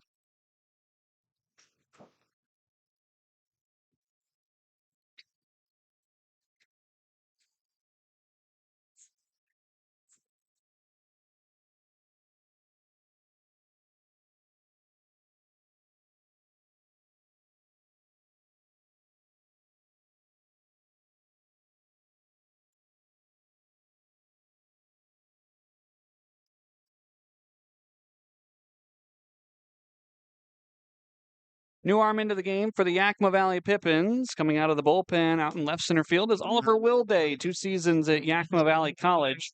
So far for Yakima Valley this summer, 9 innings, 5 games, 6 strikeouts, 2 walks, 11 hits, 5 earned runs for a 5 ERA. He'll be facing off against Tate Hammond, Josh Myers, Berkeley Reentz. Nobody out here in the bottom of the 4th, 1 run already home, and the bases are loaded. First pitch from Wilday is a first pitch high and away, 1 ball and no strikes. Tate Hammond tripled back in the 3rd inning, drove in 2. He also walked back in the 1st. So Wilday, the first man out of the pen. Tristan Pulliam goes 3 innings, giving up 4 hits, walking 5. Second pitch is lined out to center field. Tommy Lamb makes the catch on the run. Runner at 3rd tagging. Ryan Severns will come home and cross the plate. That makes it now 7-1 in favor of Corvallis, but a very important first out is achieved on the sacrifice fly by Tate Hammond. That's his 3rd RBI of the night. Runners will be at 1st and 2nd with 1 down. Batting from Allen Hancock College, right fielder, number 36, Josh Myers. That will bring up Josh Myers, still without his first hit as a Corvallis night. Was hit by a pitch back in the 3rd inning, did not come around to score. He was left stranded at 3rd. First offering, high. 1 ball, no strikes. So one of the potential 3 remaining runs for Tristan Pulliam comes across. Garvey and Marasco are his responsibility. Pulliam on the hook for potentially 9 runs tonight. 1-0 from Wilday downstairs, 2 balls and no strikes.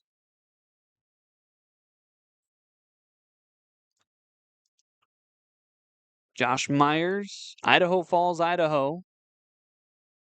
In the grand scheme of things, not too far away. Wilday looks back to second, fires in the 2-0 pitch. It's a strike over the heart of the plate. 2-1.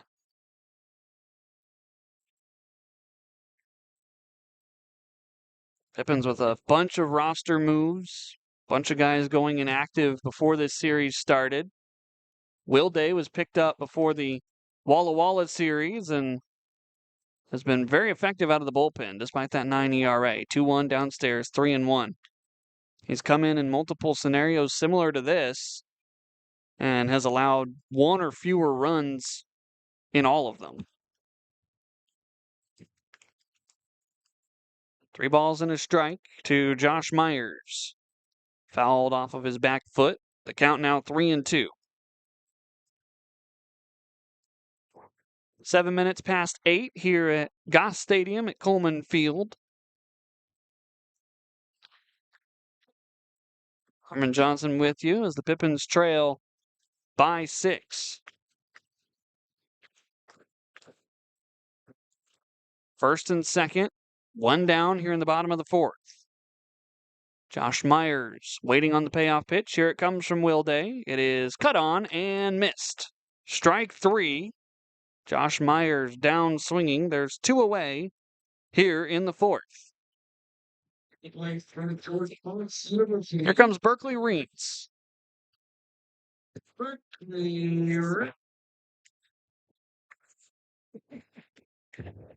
Berkeley today, a walk in the 2nd, a bunt in the 3rd. He reached on a fielder's choice that brought home a run. He was trying to sacrifice himself, but he ended up being safe at first because the play went home. Here's a changeup that the bottom drops out of. 0-1. Big swing and a miss there by Reentz. Wilsonville, Oregon native.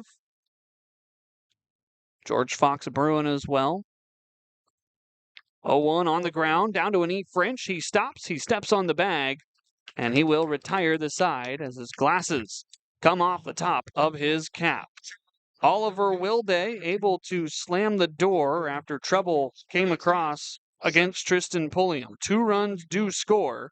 There were no hits in the inning. There were no errors either. There were 2 men left on base for Corvallis. They lead it 7-1 as we go to the 5th. This is Pippins Baseball. Second, try and knock the other one over, and then run to the opposite base. Are we ready? On our mark, get set, go.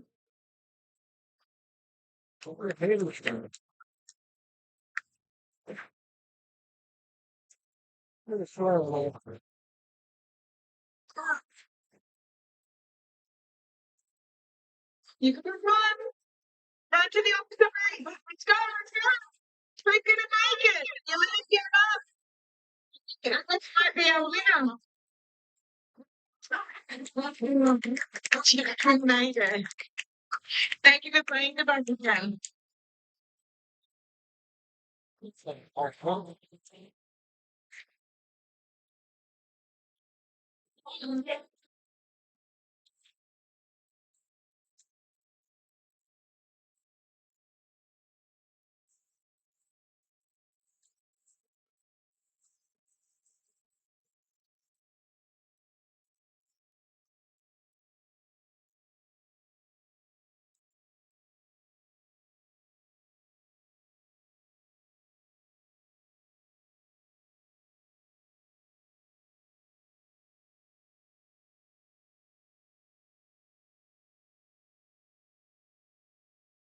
These are the Knights from Linfield, number 32. Welcome to the top of the fifth inning here at Goss Stadium at Coleman Field on the campus of Oregon State University. Harmon Johnsen with you. Bryce Hill's night is done for the Corvallis Knights. He throws 68 pitches and only goes 4 innings again against Yakima Valley, giving up 1 run on 2 hits. The man coming in to relieve him is Luke Schoeffler from Linfield College, a native of Corvallis, Oregon, pitching for his hometown team. He's 2-0 on the season, pitching in his 14th game, and Cole French going to greet him with a fly ball out to center field, caught by Marasco. 1 pitch and 1 out. Luke Schoeffler into the game for the Knights. 22 innings, 15 strikeouts, 13 walks. He's got a 4.50 ERA. Opponents hitting .224 against Schoeffler. Tyson Miller. And I wonder, with the back-to-back 4-inning starts for Bryce Hill, if either A, Brooke Knight wants him to end on a positive note, especially with a 6-run lead, as Tyson Miller takes a first pitch upstairs for ball 1, back to the top of the Pippins order, or B, if maybe Stanford has Bryce Hill on a slight innings limit, 1-0 upstairs, 2 balls and no strikes, and Brooke Knight trying to save as many bullets from the right-hander as possible for a potential playoff run. 2-0. Tyson shoots this into left or right center field, rather, past the outstretched glove of Berkeley Rentz. Single for Tyson. Man aboard, 1 out here in the 5th inning. You can have a multitude of reasons of why you want Hill out of the game. 4 innings, 2 hits, 1 run. The run unearned because there was an error to lead off the inning. And then a strikeout. This ball back to the backstop. And no, it's a balk. Jim Courtney pointing first base to second base for Tyson Miller, so strike 1 does not happen.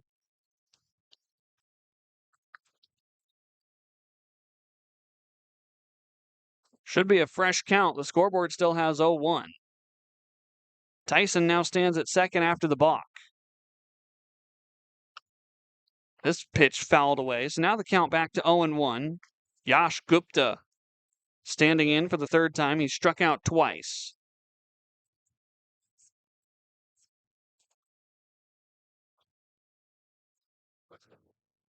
Hill did have a relatively high walk number tonight, 3 again. And for a guy that throws 99, you don't want to see him walking a bunch of people. 0-1, there's a strike at the top of the zone, 0-2. But 7 strikeouts, just baffles me a little bit that Hill not going to stay in and try to get the decision. 0-2. Slider down and away by Schoeffler. 1 ball, 2 strikes, 1 down. Cole French flew out. Tyson Miller singled, advanced to second on a balk. Look back to second for Schofler. Here's the 1-2 down the right field line. Myers drifting, coming in. This is a fair ball. He catches it. Tyson tags at second. Strong throw to third. The ball dropped over at the third base bag.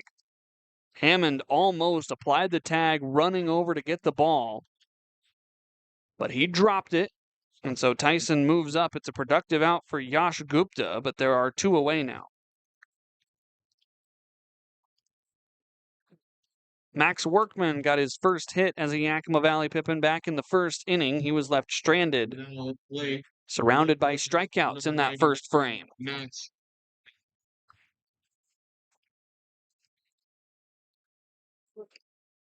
Last outing for Luke Schofler. The first pitch, wave and a miss by Workman. Last time worked was on the 28th against Ridgefield, went 1 inning, giving up 1 hit but no runs. He earned the win in a 4-inning outing against the Bend Elks, giving up no runs on 5 hits and 3 strikeouts. 0-1, this skips in. 1 ball and 1 strike. That music was still playing while that pitch was coming in. The home team kind of distracting their home pitcher. Jim Courtney just made a motion to the press box, like, turn the volume down at least. That's been a little bit of an issue at County Stadium as well at times, as here's a bouncing ball out to short. Severns on a back pick, strong throw, and he makes it in time to retire Max Workman. Man stranded at third for Yakima Valley. We're halfway home. No runs, 1 hit, no errors, and 1 man left on base for the Pippins. Bottom of the 5th is next. You're listening to Pippins Baseball.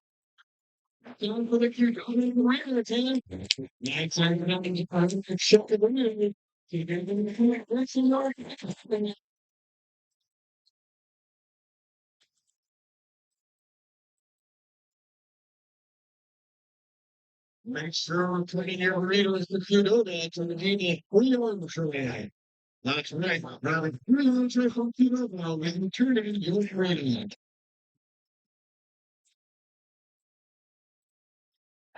The rest of the Adley and Brady Rushman story is history. Adley's storied collegiate career at Oregon State and quick ascension to the big leagues, highlighted by a 2024 MLB All-Star Game appearance in Seattle at T-Mobile Park in anticipation of the All-Star Game Home Run Derby. Randy once again batting practice to his son, just like he did all those years ago while letting young Adley for one night's game for the News. The Knights advanced my professional career as well as my son's career, said Roland Richmond. Great relationships, great people, great results. That's how the Knights do it. The Corvallis Knights you honor father and son, the beauty of dads and sons connected through baseball with the double Richmond bobblehead featuring Randy and Adley. Bottom of the 5th inning here at Goss Stadium at Coleman Field. Here's a look at the scores around the West Coast League as we sit on this last Friday in the month of July. Everybody starting their second to last series. Bottom of the 5th inning in Kelowna. Edmonton leads at 6-0. Bottom 6 in Walla Walla. Tie game between the Sweets and the Pickles, 3 apiece. Top 5 in Nanaimo. Port Angeles leads at 5-1 over the Night Owls. Bottom 5 in Springfield, 9-6 the score. The Drifters currently lead the Raptors. Top of the order due up here for Corvallis as Oliver Wilday back to work. First pitch, a strike to Diego Cruz. Top 6 in Bend. The Elks currently lead the Marionberries 7-3. The Elks were eliminated from postseason contention yesterday with a loss. They can eliminate the Marionberries tonight if that score stays the same. 0-1 on the ground foul past first base. It's 0-2 to Cruz. Top of the 6th inning in Bellingham, 7-1 the score. The Bells currently lead the Harbor Cats. And in Kamloops, Wenatchee in the bottom of the 5th currently leading 4-2 on the North Paws. That's your look around the West Coast League. Here it's 7-1 Corvallis. We're in the bottom of the 5th. 0-2, shot the opposite way and down into left field for a base hit. Workman takes it on one bounce to get it back to the infield. Diego Cruz with his first hit of the night. Now at the plate for Oregon State University. That'll bring up Ethan Porter, who is 0 for 3 tonight, but has potential. to break out at any moment.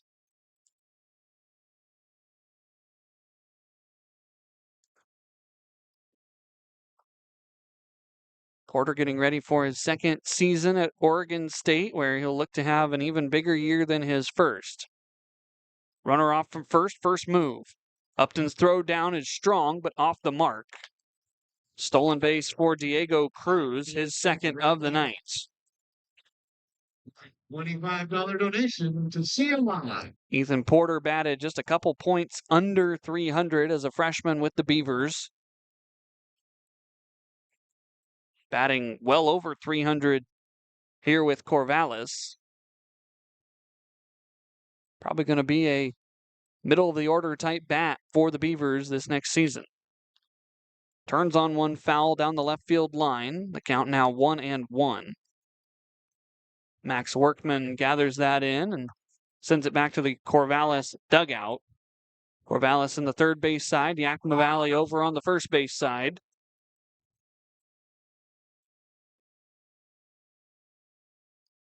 Game number 1 of 6 in a row on the road to finish 2026. 1-1, Will Day breaking ball downstairs, 2 balls and a strike.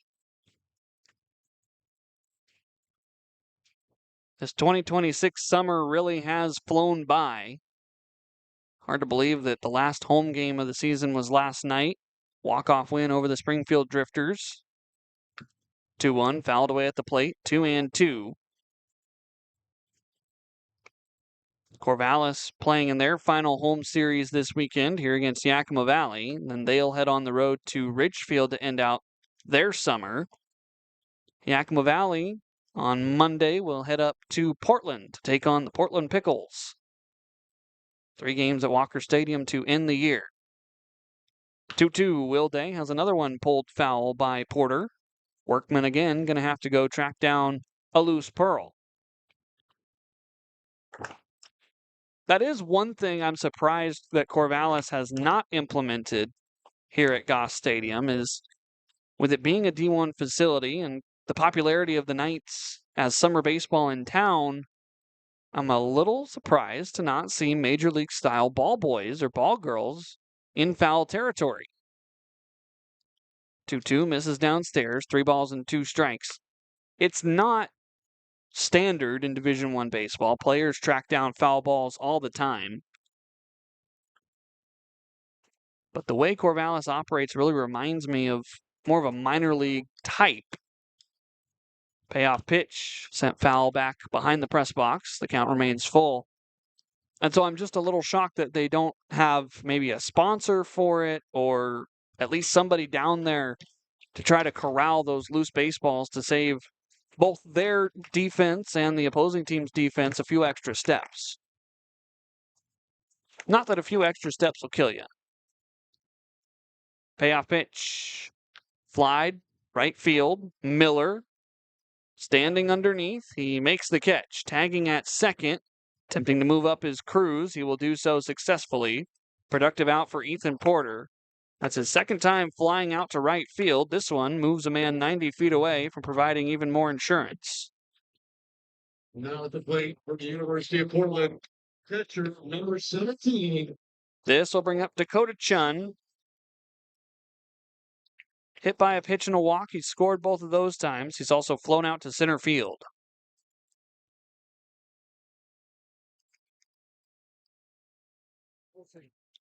First pitch misses upstairs. 1 ball, no strikes from Oliver Wilday. Oliver's dad came up to me last night after the game and said he enjoys listening to the broadcast, but his mom also, which is Oliver's grandma, enjoys listening as well. 1-0 out of play over on the left side into the picnic deck area over on the left field side. Caught by one of the VIP fans out there, 1-1. Very appreciative of the compliment, the excitement around listening to the broadcast. 1-1. Wilday induces a swing and a miss on a changeup, 1-2. Oliver was with the Pippins in 2025, so it was fun to see him back on the roster here at the end of the year in 2026. 1-2. Bouncing ball over to first. French on a backhand. Stops. Throws onto the bag. Covering is Wilday. He gets the out, but a run will score. Diego Cruz crosses home plate from third. That makes it now 8-1 Corvallis. 2 outs here in the bottom of the fifth. That's an RBI ground out for Dakota Chun. Pretty good play over there by French. I think he's earning himself the first base starting position. There was some debate as to who would start at first base now that Malachi is gone and Levi are gone. First pitch, breaking ball down and away to Ryan Severns. Jay O'Neill played first base a couple times during the homestand, but he is now done with the Pippins. So Cole French inserting himself into that opposite corner. On the ground over to third. Gupta on 2 rolls. He sends a strong throw across. And the bottom of the fifth is in the books. A leadoff single comes home to score. 1 run on 1 hit, no errors, and no men left on base. After 5 innings of play here at Goss Stadium, Corvallis leads it 8-1. You're listening to Pippins Baseball. Okay, Knights fan, time to play Beat the Knights. I'm here with Marie. Marie's going to have 20 seconds to name our secret category. Are you ready? Yep. All right, Dominique. Country. All right, as soon as it says go, it's all you. United States of America, Canada, Mexico, Colombia, Peru, Ecuador, Cuba, Puerto Rico, Spain, Portugal, Morocco, France, Brussels, Luxembourg, Turkey, 15, and no Australia. What did that not say?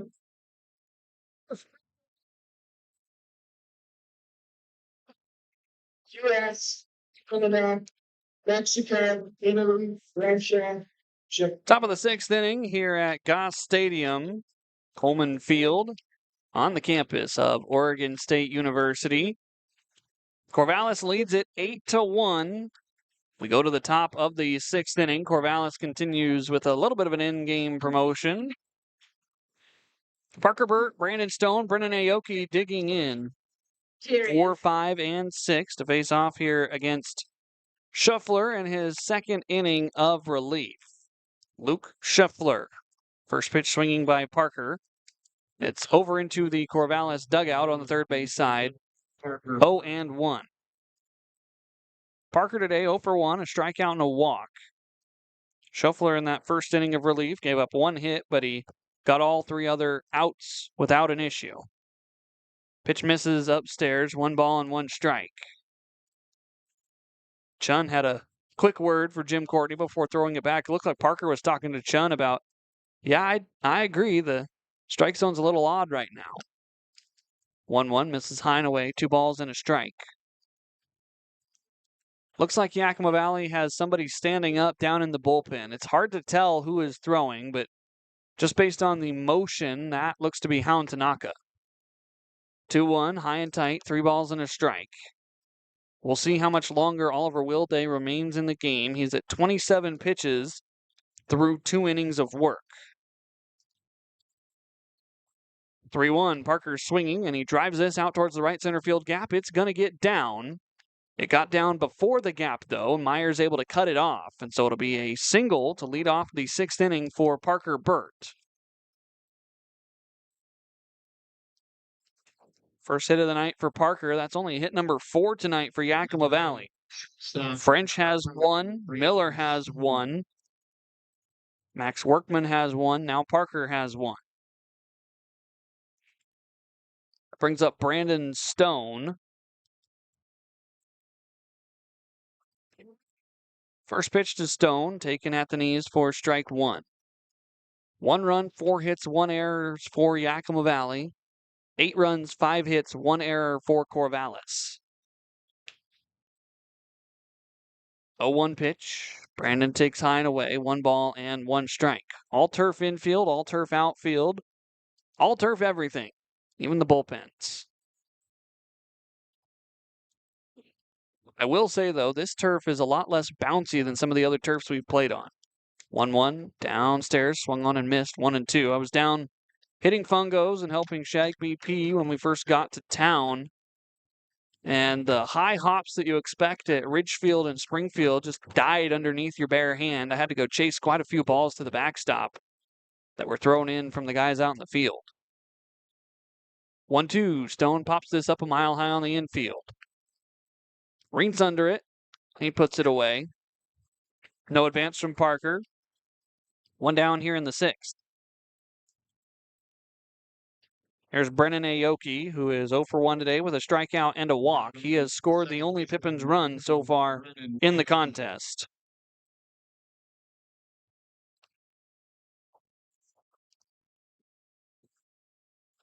Very well-maintained turf surface. Some turf surfaces just get installed and left alone as the first pitch is fouled out of play over on the right.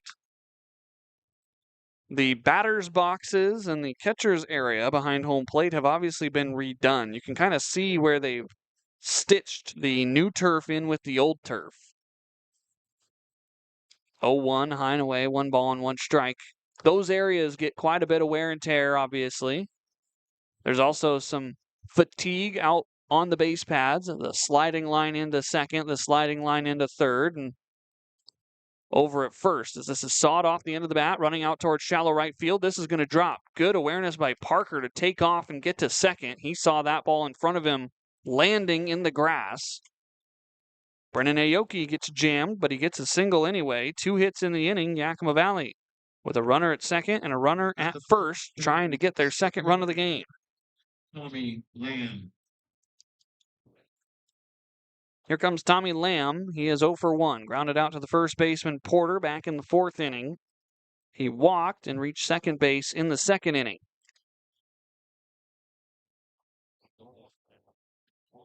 First pitch upstairs to Tommy. 1 ball, no strikes. Last licks of daylight hanging out on the horizon out to the east.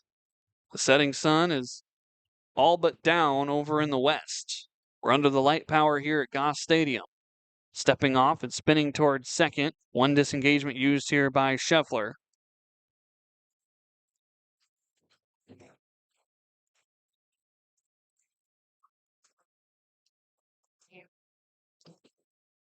Tommy waiting on the 1-0. A look back to second. Here it comes. Wave and a miss. Top of the zone. 1-1. And like I said early on, this game might have had a first pitch temperature of 80, but with the shade and where we're at in the world, this ballpark gets a little bit cooler quicker than some of the other ones we play in. 1-1. This is a balk. Jim Courtney immediately pointing Yakima Valley's runners to second and third, coming out from behind the plate. So now a big opportunity here for Tommy Lamb trying to cut into the lead. 2 in scoring position, only 1 down. Found in one of the bathrooms. That's the second balk of the night by a Corvallis Knights pitcher. You're missing a light blue iPhone. 1-1. Tommy back up the middle, nearly hit the pitcher. It's down into center field. Parker chugs home to score. Stop sign put up for Aoki at third. Tommy Lamb, an RBI single. 8-2 now as the Pippins are back on the board. That's 3 hits in the inning for Yakima Valley. Runners are at the corners. Pretty good speed. Tommy Lamb over there at first. That balk ends up hurting Corvallis.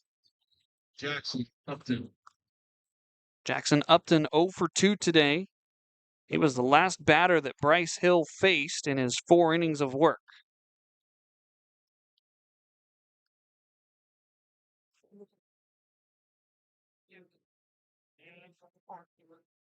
First pitch to Upton, caught the outer black, 0-1.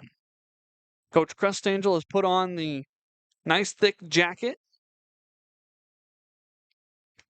Get a quick reading here on what the outdoor temperature is. It's down to 72, the wind blowing at around 19 miles an hour. Upton, big hack and a miss, fouls it back to the backstop, 0-2. Tomorrow's high temperature is only forecasted for 76 degrees. A low temperature tomorrow night of 49. That's going to be a huge relief after some of the warmth we've had the last few weeks. 0-2. Upton watches this outside. It squirts away from Chun briefly, but not enough to advance Tommy Lamb. Monday and Tuesday here in Corvallis will be back to warmer, but the Pippins will be out of here by then. 1-2 to Jackson. Staying alive, he pokes this over the netting and into the stands. Still 1-2. Forecast in Portland when we get there on Monday, 85 degrees and then 92 on Tuesday. Wednesday, expecting a high near 90. Check to first. Tommy back diving.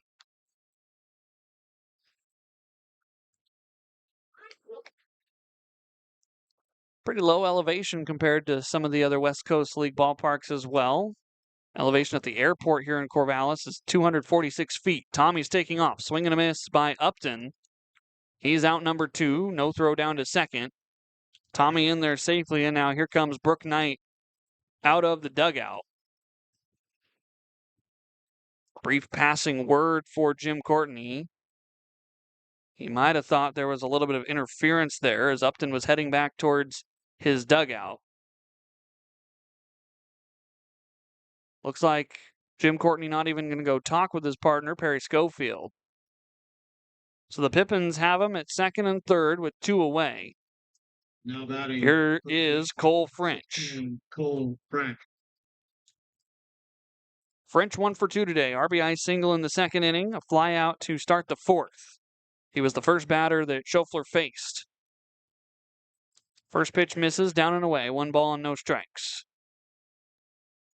Yeah, the airport only sits 246 feet above sea level.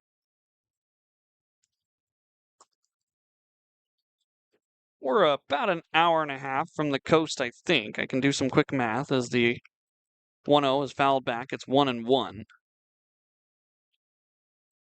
The power of Google Maps going to help me out here.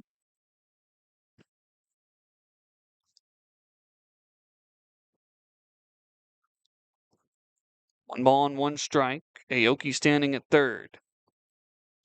Pitch misses upstairs. 2-1. Tommy Lamb behind him at second.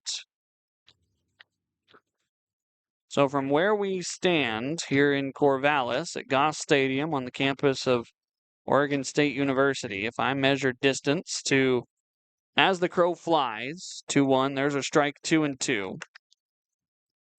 Let's just go to Newport. 40 miles. So a lot closer than I thought. Pippins with 2 in scoring position with 2 away. The 2-2 pitch. High and away, ball 3.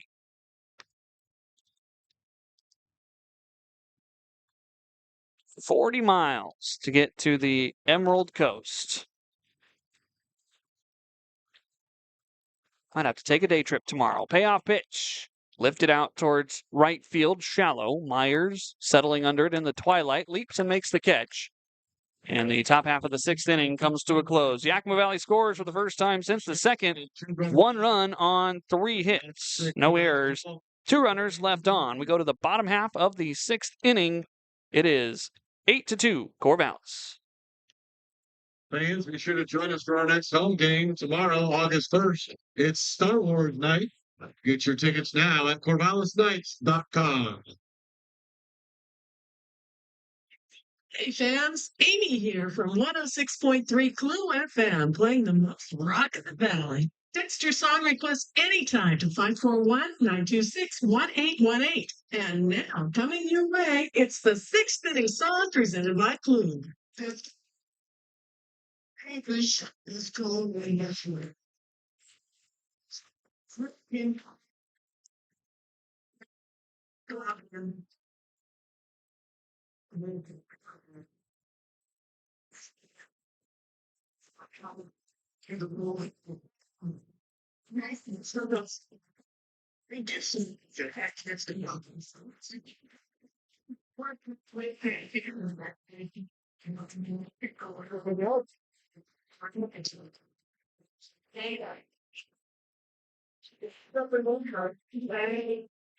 Bottom six here at Goss Stadium at Coleman Field. Corvallis leading the Yakima Valley Pippins by a score of 8-2. Corvallis has 5, 6, and 7 due up in their batting order. Zane Garvey, Joey Marasco, and Tate Hammond here at Goss.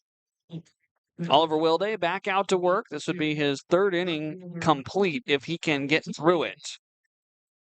You'd love to see Ollie eat up these next 3 outs and maybe even go farther. Pippin's bullpen shorthanded. There's some talk that maybe Yakima Valley will have to bring in a couple of arms to get us through these 6 games as the first pitch breaking ball misses inside 1-0 to Zane Garvey. We'll see what the roster moves are from Coach Crustangel and the rest of the coaching staff. 1-0.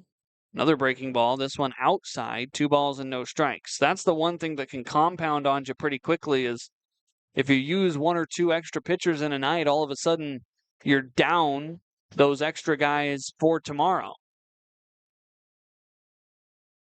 2-0 pitch. There's a knee-buckling fastball. 2-1. Pippin's arm's probably going to be asked to get some extra length than they would normally be asked to do. Wilday is a pretty good example here. 2-1. Line drive past the diving glove of Cole French and down to the right field corner. Tyson still running over there. He finally picks it up right as Zane Garvey touches second. He'll slide into third with a triple, the second 3-bagger of the night for the Knights. Immediately a scoring threat for Corvallis here in the bottom of the 6th. That was inches away from being a web gem by Cole French over at first. He laid out and just could not come up with the baseball. It trickled all the way down the line to the pole. By the time Tyson got a hand on it, Garvey had already turned around second.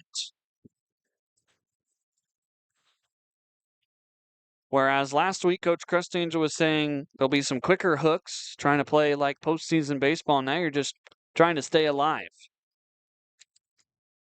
You still have to approach it with a postseason type mentality as Joey Marasco takes ball 1 high and tight. Pippin's 3 games out, 5 games left to play after tomorrow. Or after tonight, I should say. 1-0. High and tight to Marasco, 2 balls and no strikes. So, not out of it. But that could change after this weekend here in Corvallis. Pippins really need to find a way to come back in this game and start off on the right foot. 2-0, fastball in tight, 3 balls and no strikes. Wilday across the 30-pitch mark. He's at 34. Hound Tanaka was briefly throwing for Yakima Valley. I don't see anybody throwing as of right now. 3-0 pitch. Ball 4.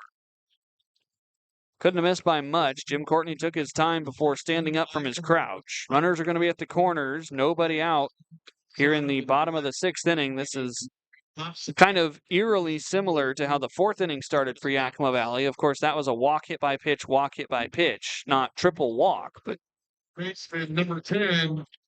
Runners at the corners. You'll likely see Brooke Knight be aggressive and send a man in motion over at first, Joey Marasco. Tate Hammond, 3 RBI tonight. 2 RBI triple and a sacrifice fly. Wilday's first offering is drilled out towards left center field. Lamb getting over there, but this will bounce into the wall. Here comes 1 run to score. Garvey around third. Heading home is Marasco. Stumbling around second. Now the throw going into second. Diving back safely to the second base bag, Tate Hammond. The turf monster got him halfway between second and third. He stood up, turned around, headed back to second. The throw was high to the covering Aoki. And so it's a 2 RBI double for Tate Hammond. He's got 5 ribbies tonight. Another extra base hit as well. Corvallis now leads at 10-2. Number 9 from Allen Hancock College, right fielder number 46, Josh Myers. This will bring up Josh Myers. Had to pause and look up for a second once I heard the walk-up song. That was Your Love by the Outfield. First pitch, check swing foul, 0-1. For a brief time this summer, the Corvallis Knights had Will Jeske from the University of Nebraska-Lincoln on their roster. Jeske uses that as his walk-up song at Nebraska. Wondered if maybe there was a pinch hitter here. Nope, Josh Myers just has the same taste in music. 0-1 downstairs, 1 ball and 1 strike. Jeske was listed on the lineup card up in Yakima, but did not come into the game. He was not even listed on the lineup card today, so I don't think he's with the team anymore. 1-1 from Will Day. Wave and a miss. Josh Myers late. The count now 1-2. 2 triples tonight for Corvallis. A multitude of other hits, including 2 doubles and a home run.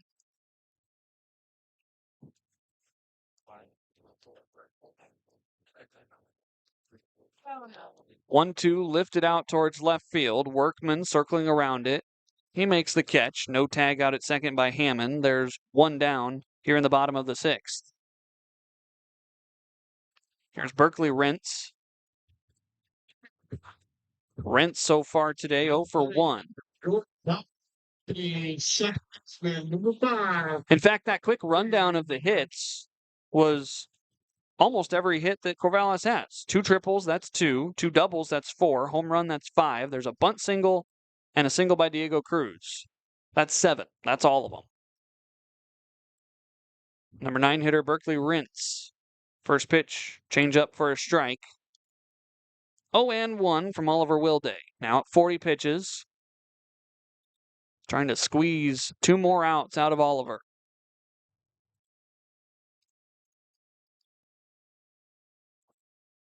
0-1, a mile high into foul territory over by first base. French into the first base coaching box, now circling back towards fair territory. Makes the catch foul, though. 2 down here in the bottom of the 6th. Staying put at second, Tate Hammond. Tell you what, Cole French has played a very, very good brand of first base tonight. He got some action there at first during the last homestand when Jay was hurt and Malachi was hurt. Really impressed with how he's playing first base tonight. He played third base in his first 3 games with Yakima Valley. Here's the top of the order, Diego Cruz. First pitch, breaking ball down and in. 1 ball, no strikes to Cruz. Cruz today, 1 for 4. Single fielder's choice, pop out, strikeout.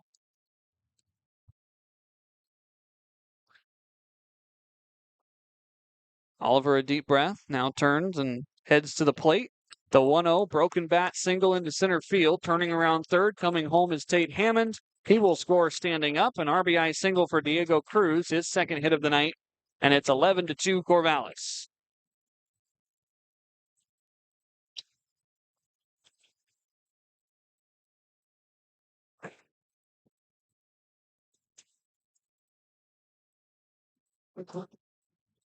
Here's Ethan Porter, the 7th man to hit in the inning. Peering down towards Yakima Valley's bullpen, looks like Wyatt Robinson putting the jacket back on. I don't see anybody throwing right now. Wilday needs 1 more out here in the 6th as Porter turns on 1 towards the stands. It bounces foul up against the sidewall. Max Workman going to go gather that up down on the warning track. The count 0-1. Porter's been early on quite a few pitches. He's been yanking stuff past his third base coach, Brooke Knight, all the time. So far tonight, 0 for 4.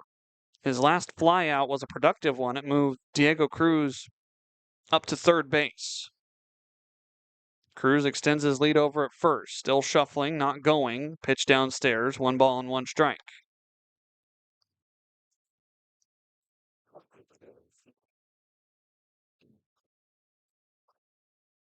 Getting dark here in Corvallis. Clear skies still.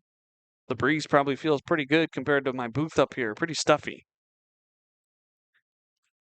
1-1 ripped out towards left field. This will die in front of Workman. 2 bounces to the left fielder. Throw goes into second. Cruz holds up there. Ethan Porter gets his first hit of the night. Corvallis continues to extend this inning. This will be the 8th man to hit, Dakota Chun.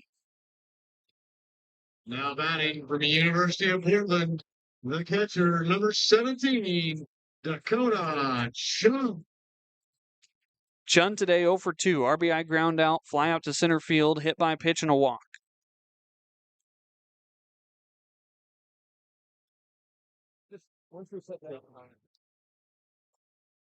First pitch fastball outside. 1 ball, no strikes.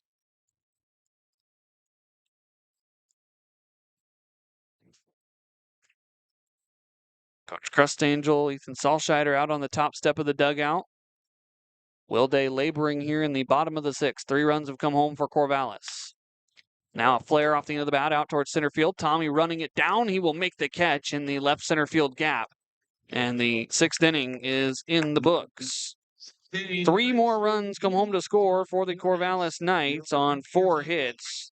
No errors. 2 runners left on base for the Knights. Getting late here in Corvo.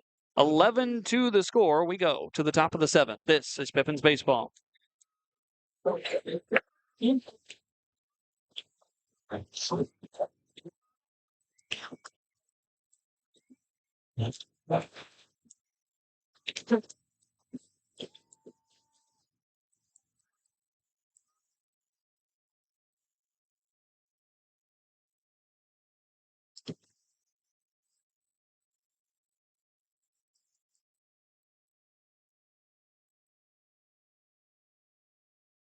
What did you do?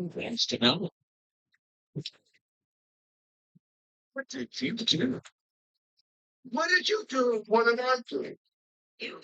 He knows what you're going to do. Go together. Watch everybody loves Raymond. What did you do, favorite? Weeknights at 9 on MeTV in Western Oregon. Fans, a reminder, concession stands will close at the end of the 7th inning. Now would be a great time to head down the first baseline in Little King's Kitchen, down to the backstop just inside the main gates. Now the third baseline to the blocker team there, guard through the team, pretty much. There comes a nice few inning refreshments. And food and settle back in for the end of this game. Top 7 here at Goss Stadium. Tyson Miller, Yash Gupta, Max Workman due up here for the Pippins. Wearing their blue tops, gray pants, white block Pippins across the chest, and white numerals on the back, blue caps as well. Corvallis in their white tops, white pants.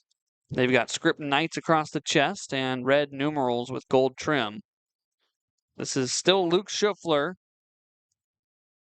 Corvallis going to burn a defensive timeout here as he and his catcher Dakota Chun couldn't get on the same page. Dakota Chun had to stop for a moment and make his way out to the hill. Now they figure they're going to get burned for the timeout anyway. They may as well go chat on the hill instead of standing around. Jim Courtney writing down the defensive visit. Tyson Miller today, 1 for 3, a single, a ground out, and a strikeout. Corvallis only listed 6 pitchers in their bullpen today. That's pretty typical. First pitch strike, a slider on the outer half. They're deeper than that in the bullpen. It's just Brooke Knight only writing down the people that he figures he's going to bring into the game tonight. 0-1 upstairs, 1 ball and 1 strike. The Corvallis bullpen has started to work a little bit as Shuffler gets into his 3rd inning of work. Yakima Valley's pen working as well.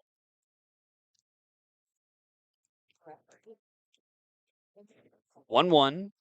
Tyson on the ground out towards short. Severance gobbles it up, throws on the run. 1 down here in the 7th inning.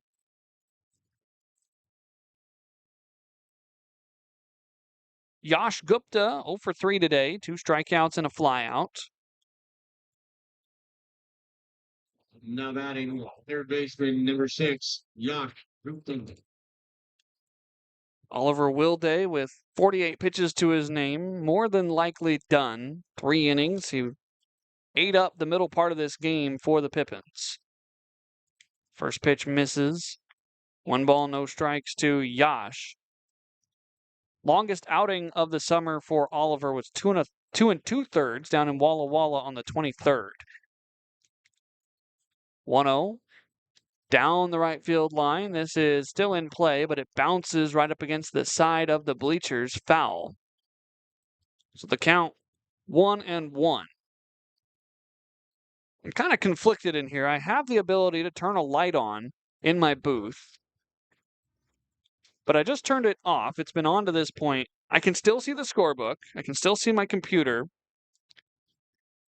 And the nice part is the glare, I could see myself in the window. I couldn't see the field quite as well.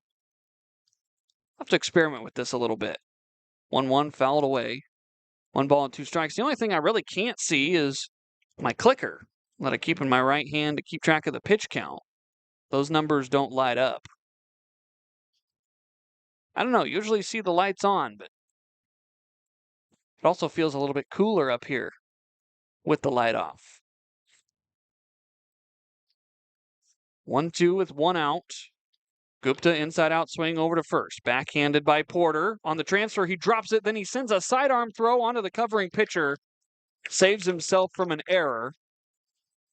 That's a 3-1 putout on a near miscue over at first by Porter. I'll bring up Max Workman with 2 down.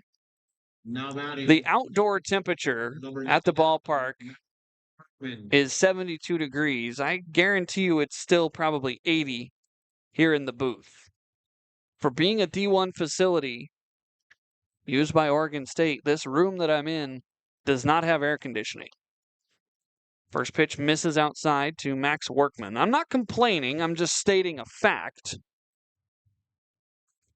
He probably wouldn't have thought that a press area at a Division I power conference stadium wouldn't have air conditioning. 1-0 upstairs, 2 balls and no strikes. That surprised me last year when I was here, and I brought a fan with me when I was here in Corvallis with the Pippins last summer. I forgot the fan this year. Tomorrow should be very pleasant, though. 75 degrees. 2-0, slider high, 3 balls and a strike. Or 3 balls and no strikes, rather, I should say. See, heat's getting to me. Forgetting the count all over the place. If I had another hand, I'd keep a clicker like the umpires have, too. 3-0, automatic take from Workman, 3 balls and a strike now. Unfortunately, my pencil lives in my left hand. My clicker lives in my right hand. The book lives on the table, and the computer and the board live on the left and right side of me, respectively. 3-1. Downstairs, ball 4. Max Workman will take his base with 2 outs.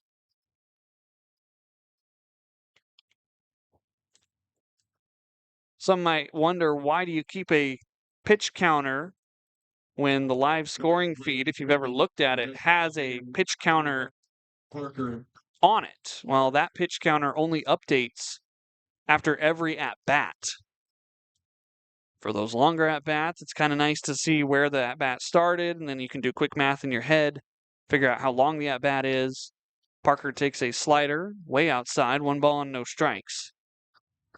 I also just feel like I need to occupy my right hand with something. The left hand does all the work writing down everything in the scorebook, and I start to fidget with other things on the table, underneath the table, with my shoe, or whatever.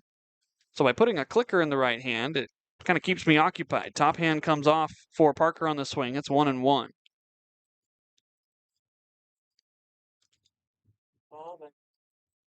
And it just makes me feel like a coach, a little bit more important, with the clicker in my right hand.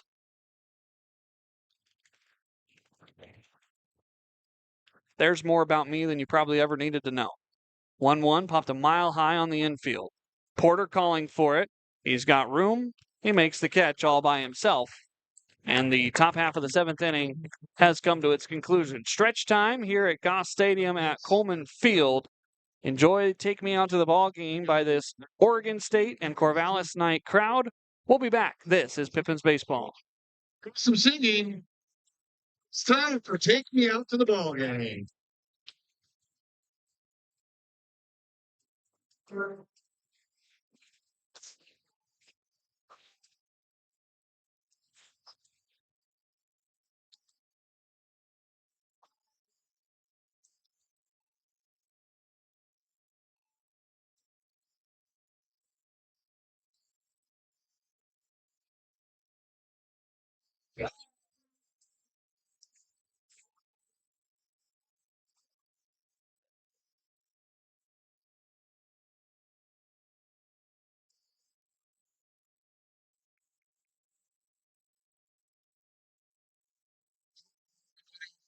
The total for tonight, hey, 1,614. Thank you all for being here. Rebound tonight's games and road games and season like most nights. Yes, don't forget to make the game and get player autographs, courtesy of Old Spaghetti Factory. Once the game is over, access the field in the TNT Movers card deck. Stretch is come and gone here at Goss Stadium at Coleman Field. Yakima Valley trails Corvallis by a score currently of 11-2. Oliver Wilday still out there for Yakima Valley, and this is great leadership by Oliver to go out, try to pitch another inning, and preserve the bullpen for what's going to be a long stretch. 5 more games and 5 more days to end out 2026. The Pippins somewhat shorthanded going into this final stretch in 2026. First pitch from Oliver, spikes in. It's 1 ball and no strikes. Oliver already surpassing his longest outing of the summer by getting that 3rd out in the 6th inning. He goes back out there here for the 7th. Corvallis has scored in every inning against him.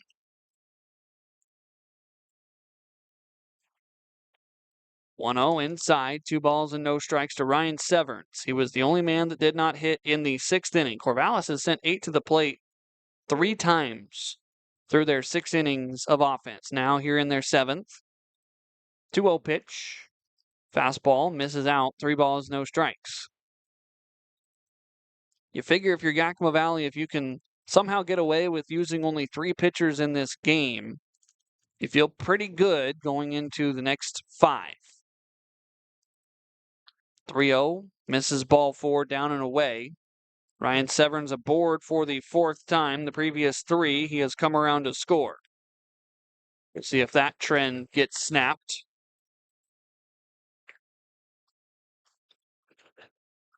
Looks like we're going to get a pinch hitter.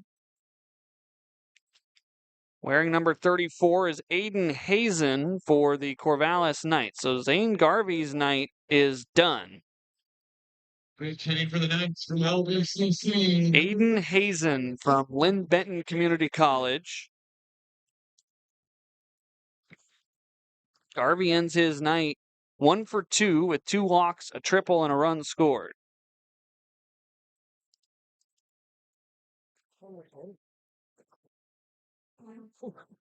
And at first pitch from Wilday, wave and a miss by Aiden Hazen. Ball goes out towards second base over top of Wilday, but no advance by the runner Ryan Severns. Joey Marasco still standing on deck as scheduled, so it looks like Brooke Knight here in a 9-run game, just trying to get an at-bat or 2 for one of his backup catchers.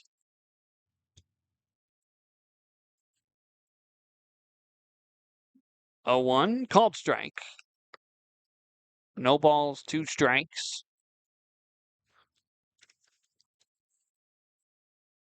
With the facilities here at Goss, you've got to wonder if maybe this would be the template for the future of the West Coast League.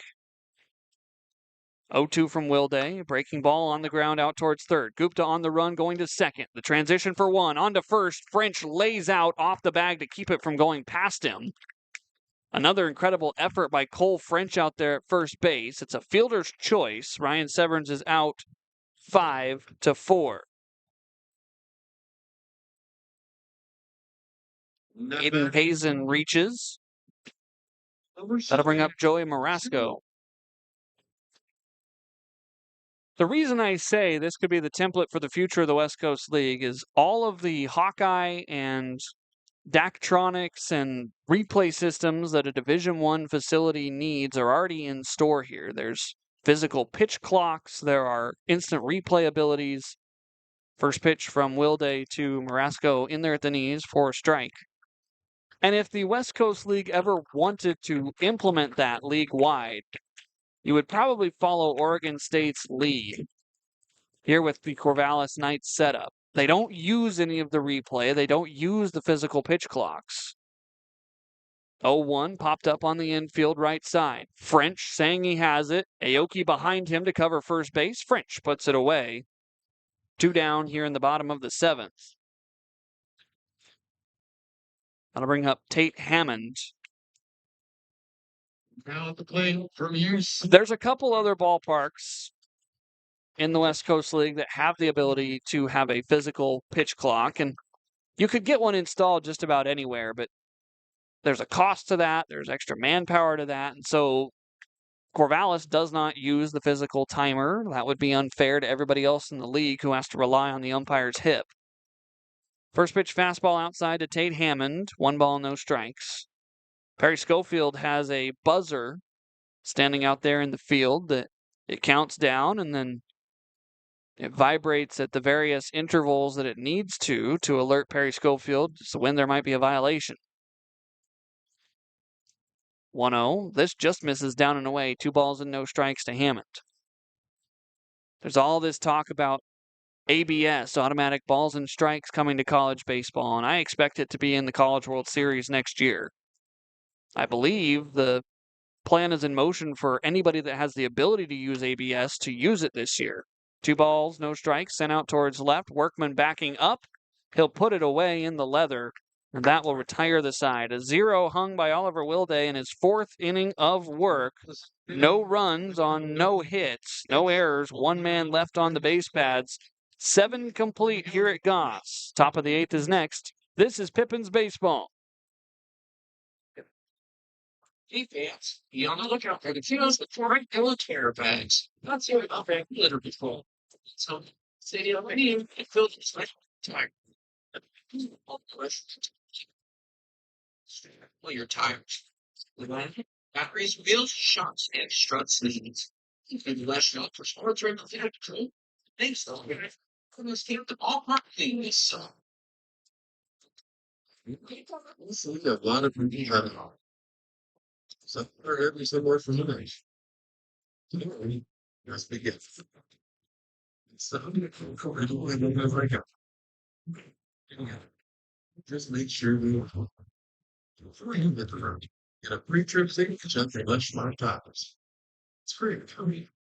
Our greatest story is your story. You can't guarantee it. Come on, we sell it. For 10 years, Starboard Forests has been family-owned and rooted in stewardship.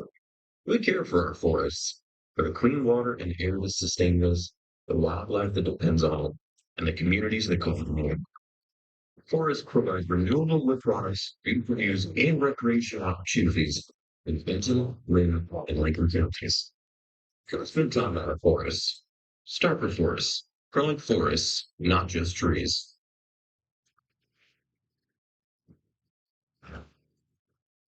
New pitcher for the Knights out of Seattle University, number 26, James Clendana.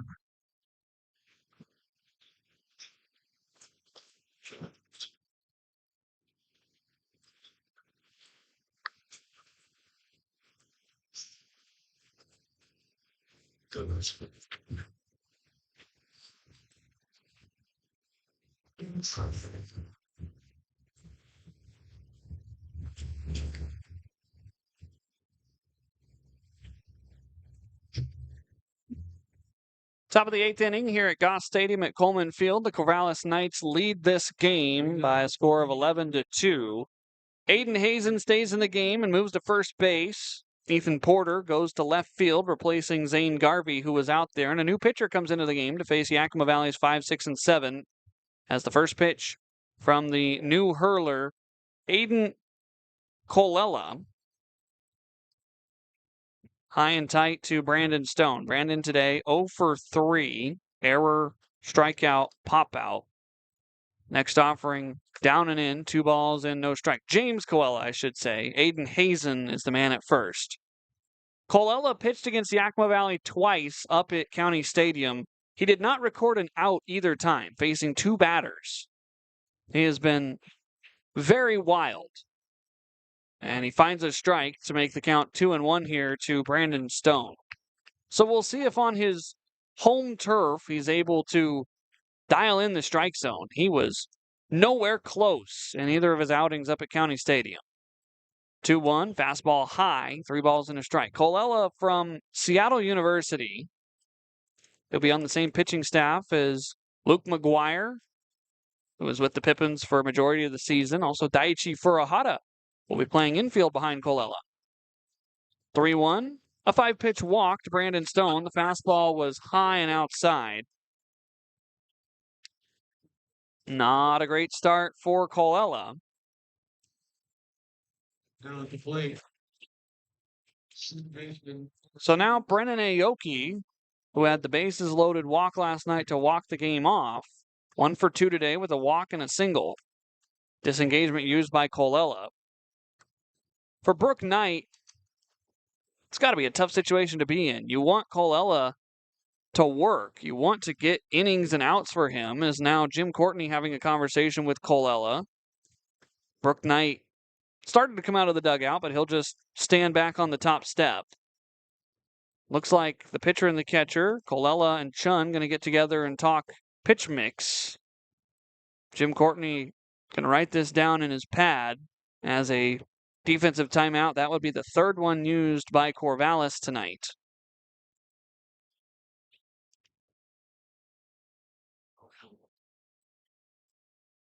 Kids running around doing litter patrol, trying to clean up Goss Stadium. Now we're ready to go on a fresh count here to Brennan Aoki. Brandon Stone at first to lead off this top half of the 8th inning. First offering, down and in. 1 ball and no strikes. There is another man throwing down in Corvallis' bullpen.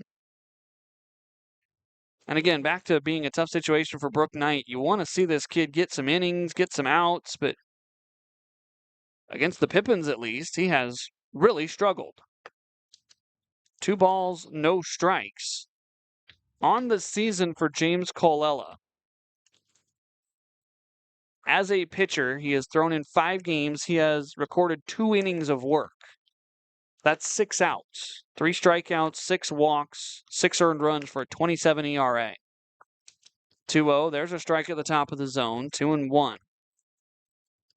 Opponents are only hitting 143 against Colella. He's only given up 1 hit, but when you walk 6, that really doesn't help either. His last 3 outings in West Coast League play, he has not recorded an out. Bouncing ball over towards third. He might get 2 here. On to second, Reentz. On to first.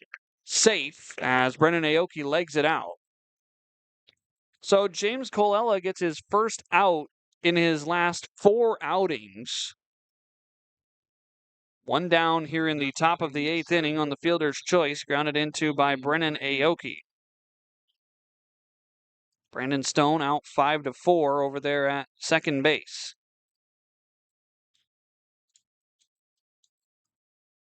Here's Tommy Lamb. First pitch right over the heart of the plate for a strike. And of course, this would probably be the turn of events where Colella turns into a dominant pitcher and is unhittable for the rest of the year after getting that out. That seems to be the way that baseball works. 0-1, Tommy takes inside, even count, 1 apiece. This game moving along. It's 9:14 p.m. here in Corvallis, Oregon. counting down the days till the regular season meets its end. Wave and a miss by Tommy upstairs, 1-1. Everybody's still playing at this point. There are a couple games in the top of the 9th inning, a few games still in the 7th as well.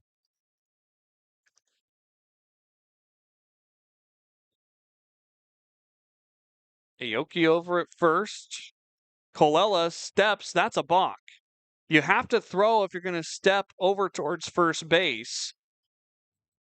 That's a mental error on James Colella. Aiden Hazen, the new first baseman, might not have been ready to receive either, and so Colella just going to eat the balk and only give up one base. You never know what could happen if you complete the throw over there. Left-handed arm, so he's looking right at the first base bag. Lamb now with a man in scoring position. 1-2 pitch on the way from Colella. Fastball high, 2-2. If you're paying attention to the playoff race in the South Division, this score means something to you. Springfield currently leads Ridgefield 12-7 on their home turf, bottom of the 7th inning at Hamlin Sports Complex. 2-2. Breaking ball misses outside. The count is full. Springfield, if this score holds here at Goss, would move back into 5th place.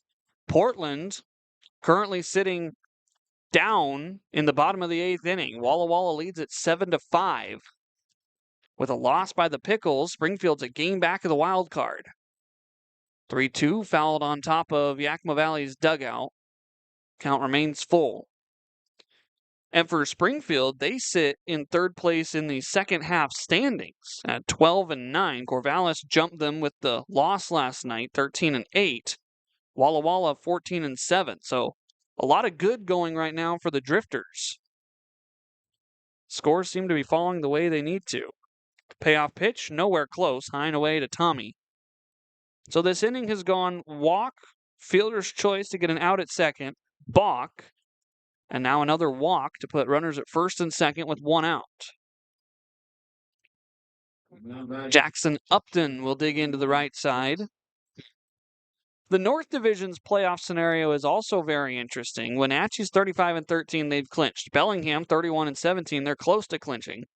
And then Victoria, Edmonton, Nanaimo, all 26-22. That's a 3-way tie for 3rd as the first pitch from Colella is upstairs, 1-0. Kelowna sits behind them by a game, 25-23.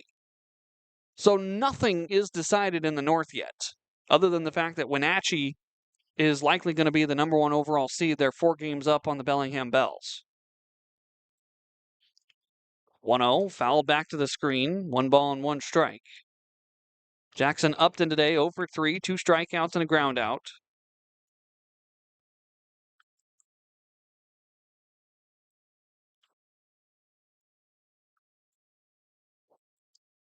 You've got Aoki out at second, Tommy Lamb out there at first. 1-1, fastball upstairs, 2 balls and a strike. I think this is one of the closer years in wild card history in the West Coast League. Playoffs begin a week from tonight. For everybody that's in, the lower seed will host game 1. 2-1, high and away, 3 balls and a strike. And then the higher seed gets to host games 2 and then the, if necessary, game 3. That'll be Friday to Sunday, a week from today through a week from Sunday. Then on the Tuesday, the following Tuesday, it's the division championship. So South versus South, North versus North, and then Thursdays, North versus South. Jackson Upton draws a 5-pitch walk. He will trot down to first to load up the bases, and Brooke Knight going to head out and take the ball out of James Colella's hands once again against the Yakima Valley Pippins. 3 times he has pitched against Yakima Valley. He has only gotten 1 out against the Pippins. Call to the bullpen for the Corvallis Knights here in the top of the 8th inning. Perry Schofield signaling out there to bring a man in, even though the discussion's still happening out there on the hill. Here comes Colella off. We'll be back with a new Knights pitcher. This is Pippins Baseball. Let's give it Knights. Wow, the game's going on.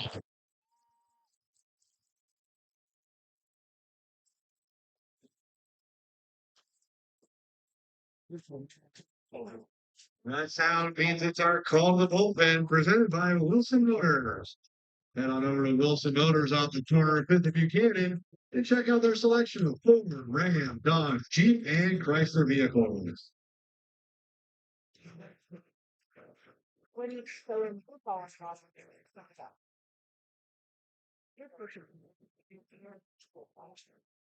Yes.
Pitcher for the Knights, North Fox University, number 33, Michael Singleton.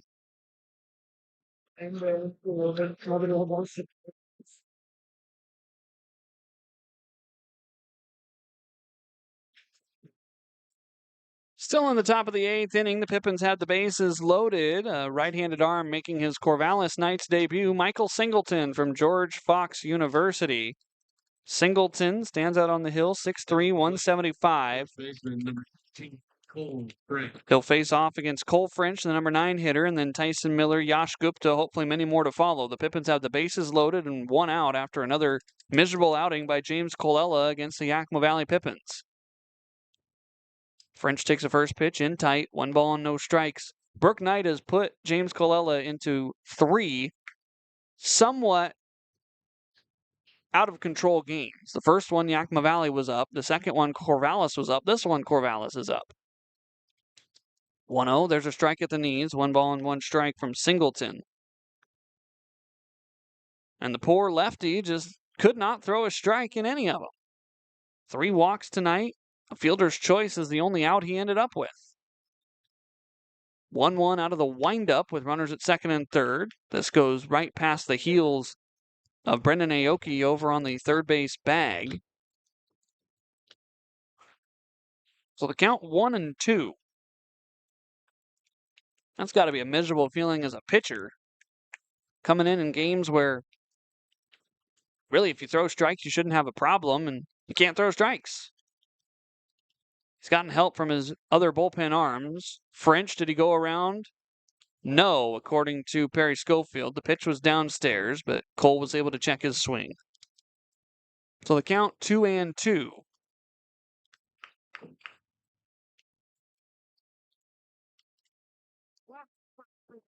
Bases loaded for Yakima Valley. 11-2 the score in favor of Corvallis. Pipps trying to spark a late night rally. 2-2. That's outside, ball 3. French had started to walk down to first, then he remembered there were only 3 balls in the count. Now it's full with 1 out, the bag's loaded. Something's going to happen here. Payoff, high, ball 4. The runners hold up for a second or two before the call officially comes in because of what happened earlier on. Bases loaded, RBI walk for Cole French. He's got 2 ribbies tonight. Pippins get their 3rd run of the night. It's 11-3.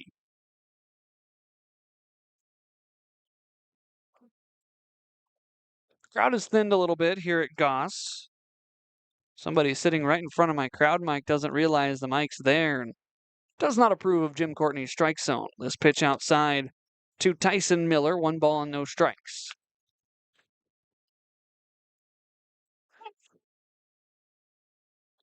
Oliver Wilday threw 59 pitches through 4 innings. We'll see if he goes out for the bottom of the 8th.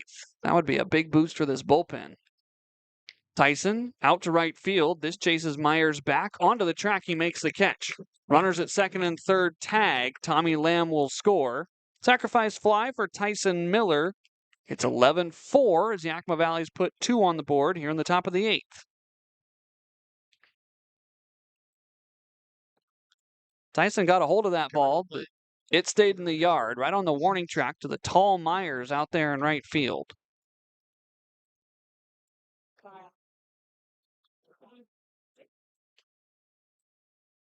Cole French stays put at first. Moving up to third was Jackson Upton. First pitch to Yash Gupta, taken for a ball. Gupta, coming off of a 4-hit performance yesterday, is 0 for 4.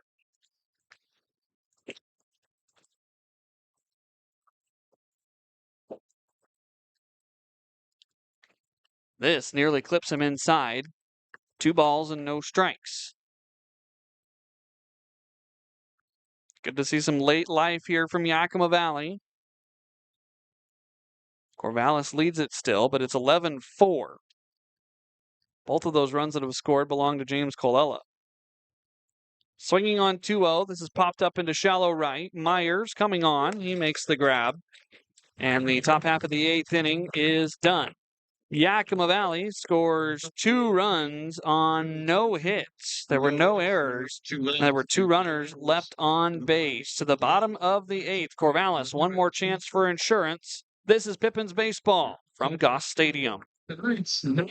Trivia.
Here for the Pippins, number 37, Hound Tanaka.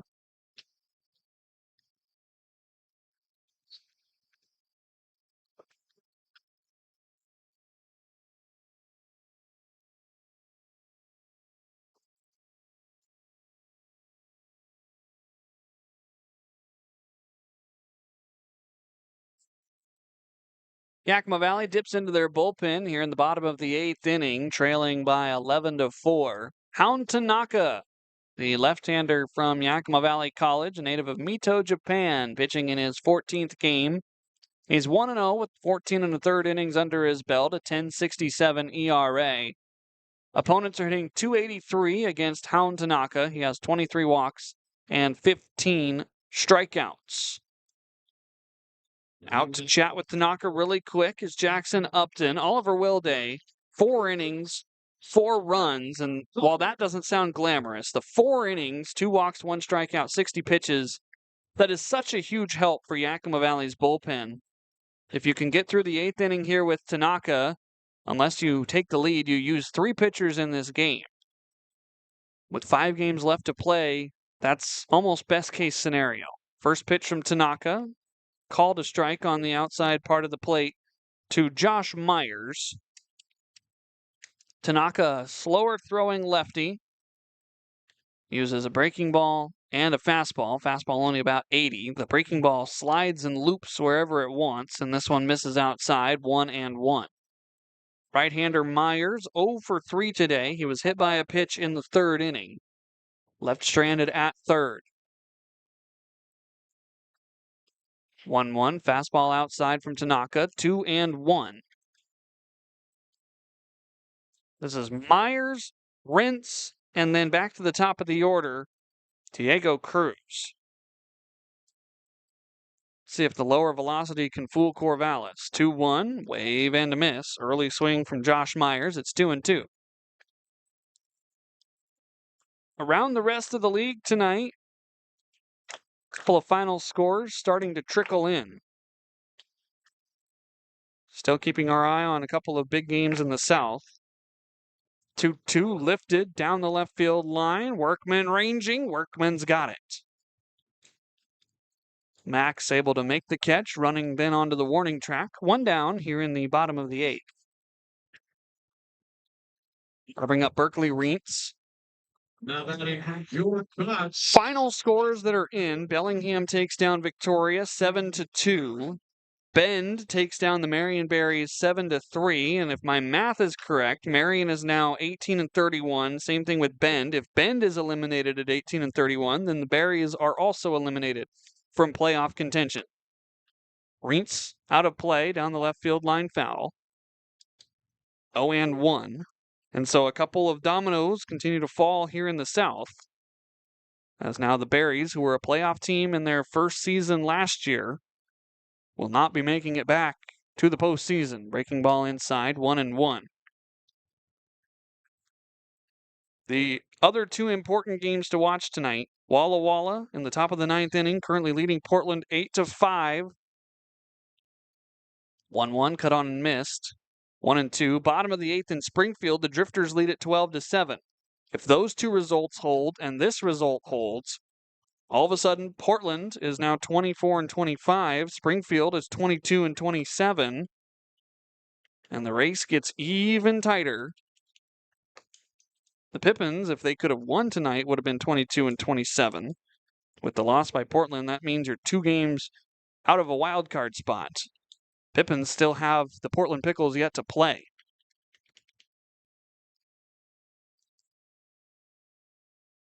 2-2 to Reentz. Fastball up above the top of the zone. The count full with 1 out. Walla Walla looking to lock down that number 1 seed. Ridgefield won the first half, but they currently sit a game back of Walla Walla in the standings. 3-2 on the ground out towards second. Aoki up with it. Stretch by French. He got it. 2 down here in the bottom of the 8th.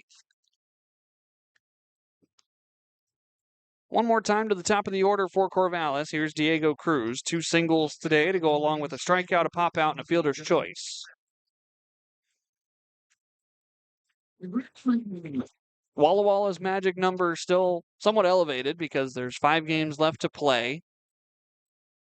They come into the day 29-19, Ridgefield 28-20. First pitch breaking ball misses down for a ball, 1-0. Walla Walla is on the verge of clinching the postseason for sure, but they also have the second half title that they're trying to clinch as the 1-0 comes in there for a strike. They're 14-7. Corvallis is 13-8.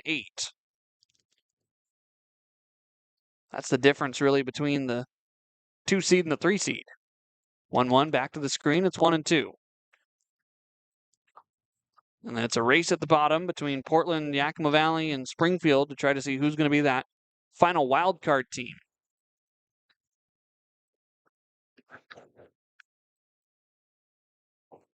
This result certainly not going to help. 1-2 from Tanaka, fouled over top the screen and into the last row of seats up at the top over on this left side next to me. The ball continues to elude the man trying to chase it down, but he ends up with it.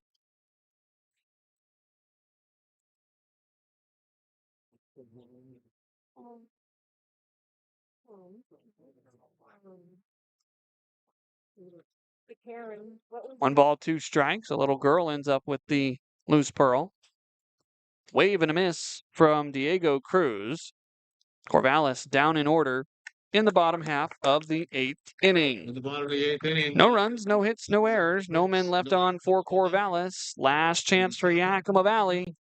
It's 11-4. The Knights lead it here in Corvallis. This is Pippins Baseball. Yeah, discover it gradually. Oh, that is all over the stuff like that. 5 years in that. 10 is that. What? They like it.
Here for the Knights out of Maryland Eastern Shore, number 35, Andre Lee.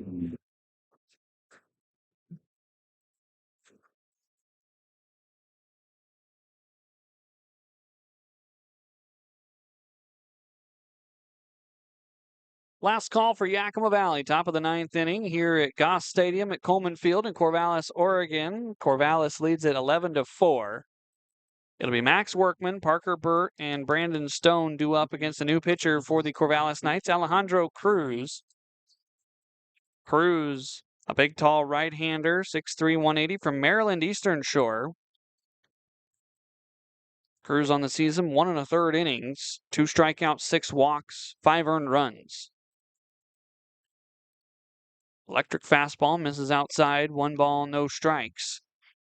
Cruz's couple of appearances, this is game number 3. He went 1/3 of an inning against Springfield on the 11th, giving up 2 runs in 1/3 of an inning, 1 strikeout, no hits. Then a non-league game against Gunderson Baseball, 1/3 of an inning, 1 run, 1 hit, 3 walks. 1-0, fouled back by Workman, 1-1. And then on the 24th against the Pippins, 2/3 of an inning, 1 hit, 2 runs, both earned, 3 walks, 1 strikeout. He did give up a home run.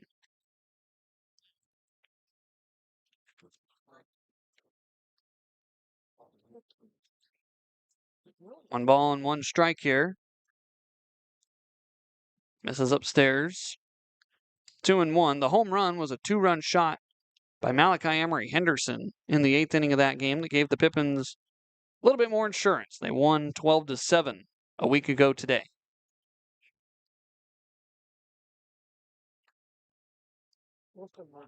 2-1 from Cruz.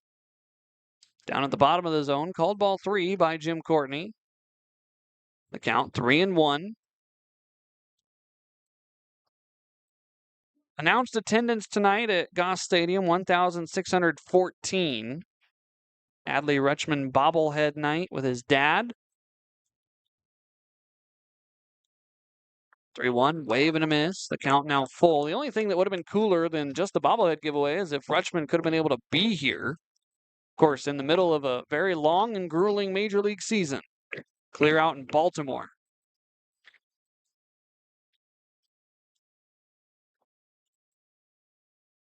Three balls, 2 strikes from Cruz. Here it comes to Workman. Bounces away to the backstop. Max going to draw his 2nd walk of the night.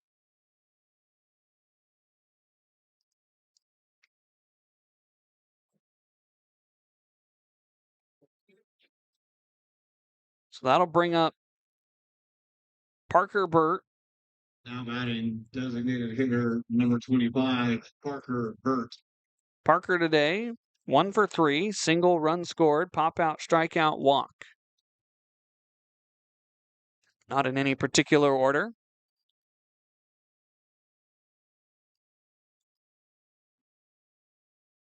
First pitch to Parker. Cruz misses high, 1 ball and no strikes. The Corvallis bullpen has been vacated. Yakima Valley still has a few bodies standing around down there. Maybe picking up some of the extra items. There were quite a few of the relievers that were waiting for their name to be called who came back to the dugout during the inning break. 1-0, there's a strike on the inner half. 1 ball, 1 strike.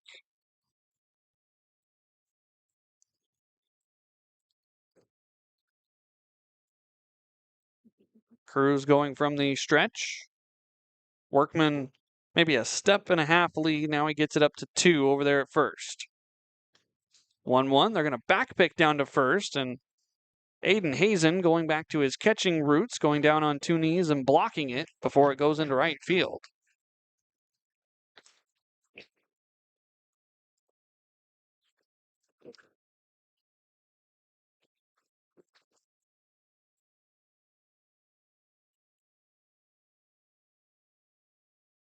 Two balls and 1 strike. Parker standing tall in that right-hand batter's box. 2-1. That caught the outer half, and now 2-2. This game over the 3-hour mark, but not by much. We're 3 hours and 4 minutes into the game. 9:40 here in Corvallis.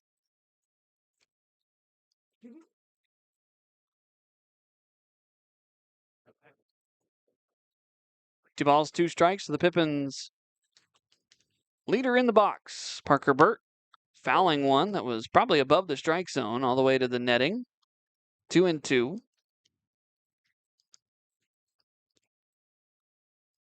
Parker an all-star. Nathaniel Carano down in the dugout for the Pippins an all-star. The other 2 all-stars have since departed from the organization.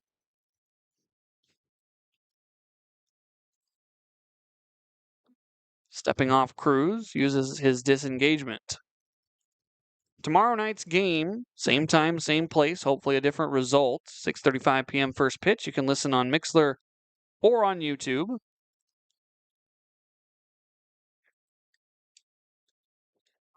Star Wars night here at Goss Stadium. That should be fun. 2-2, down and away. The count now full.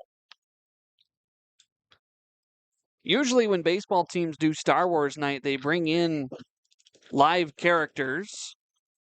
Stormtroopers, Darth Vader, some of the Jedi. We'll see what Corvallis does. I have not seen much information about the promo night. Nobody down, man at first. Payoff pitch on the way from Cruz. Parker will take ball 4, nowhere close. First 2 men are aboard for Yakima Valley here in the 9th.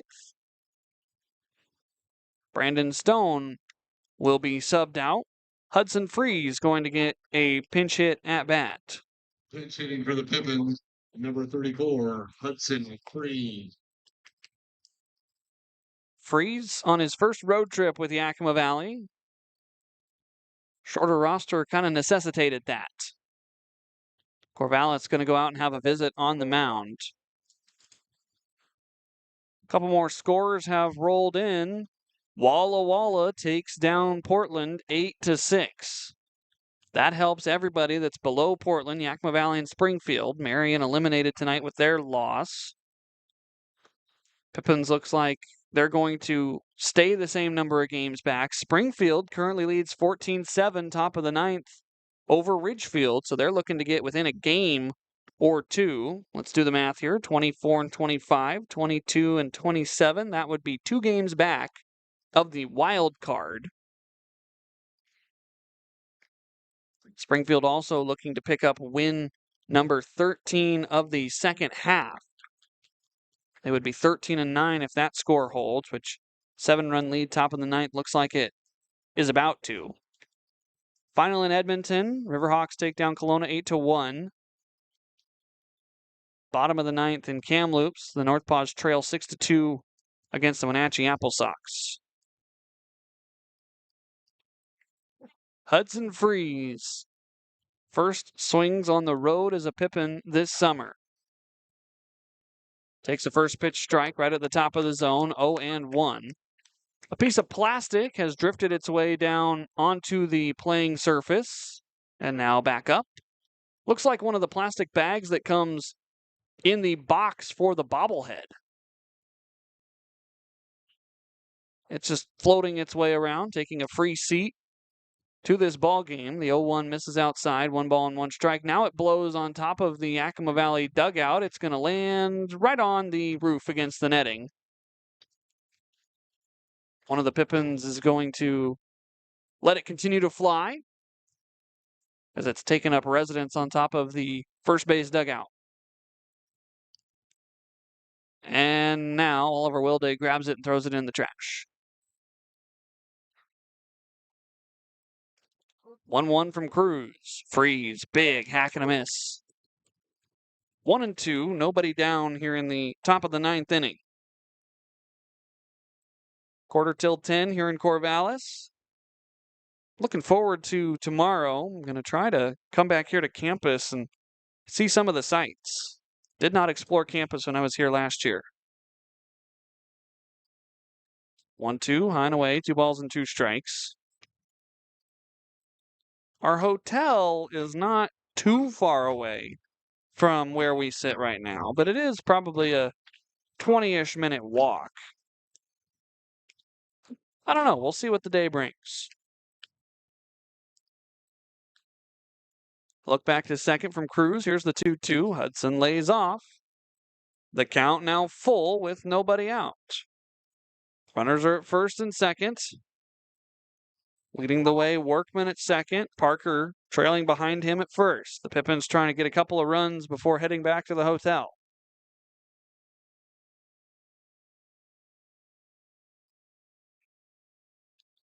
Here's the payoff from Cruz.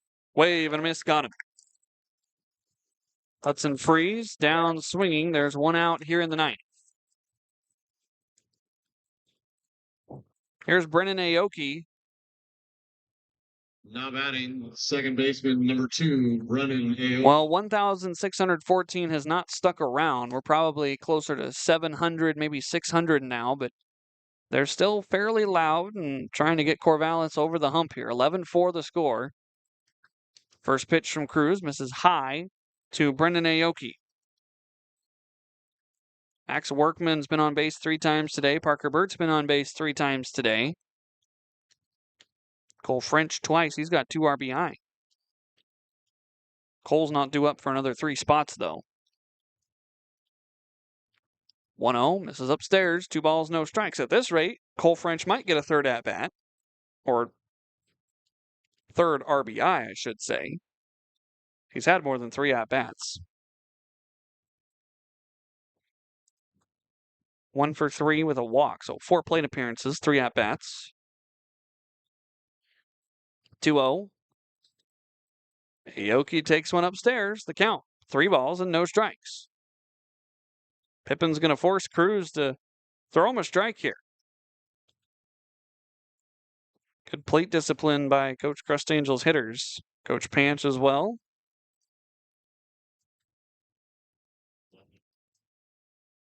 3-0. Automatic take from Aoki. There's a strike.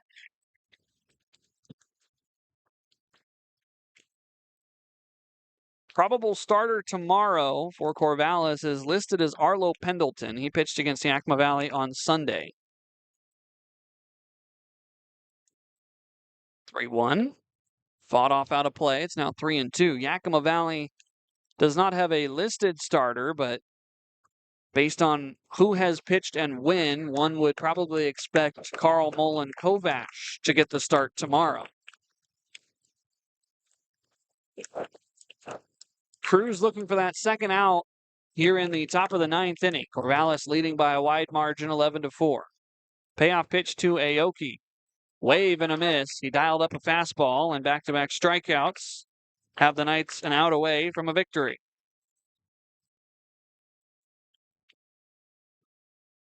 Tommy Lamb stands in the way of Corvallis' 27th win of the summer.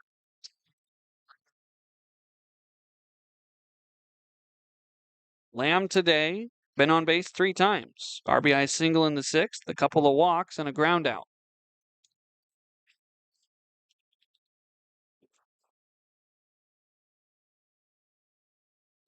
First pitch taken downstairs. 1 ball, no strikes.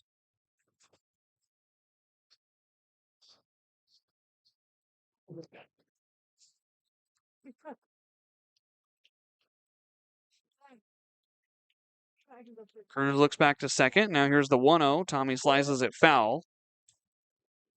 Down even, a ball and a strike.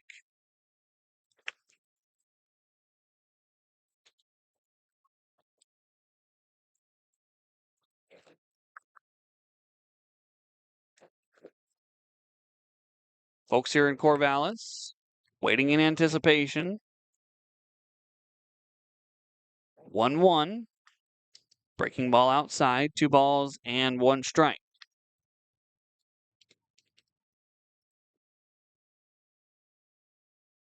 Trying to see if any other final scores are beating our finish here. Nobody yet. Still top of the 9th in Springfield. Maybe somebody forgot to hit finalize, though. 2-1, that's down. 3 balls and a strike. It's been sitting at 14-7 for quite a while in the top of the 9th. You would think Ridgefield would have scored again by now. It just went final. 14-7, Springfield gets the victory. So the Drifters now ahead of Yakima Valley in the standings with 1 more out. Ball 4 to Tommy Lamb. 3 walks in the inning for Alejandro Cruz. Here comes Brooke Knight.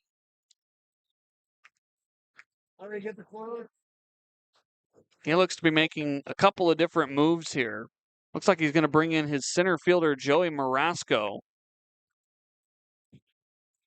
Kellen Siegel also with a glove. Looks like he's going to head out maybe to the mound, maybe to center field.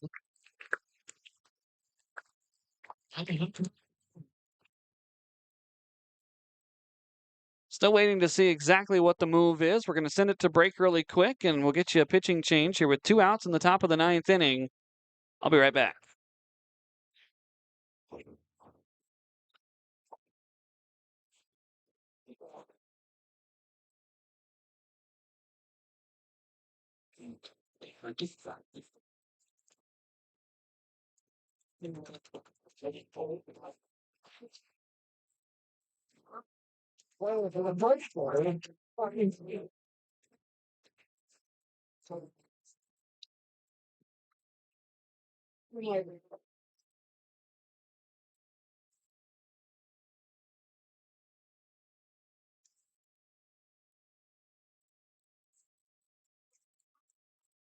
Thank you for the Knights from George Thoughts, number 7, Joey Marasco.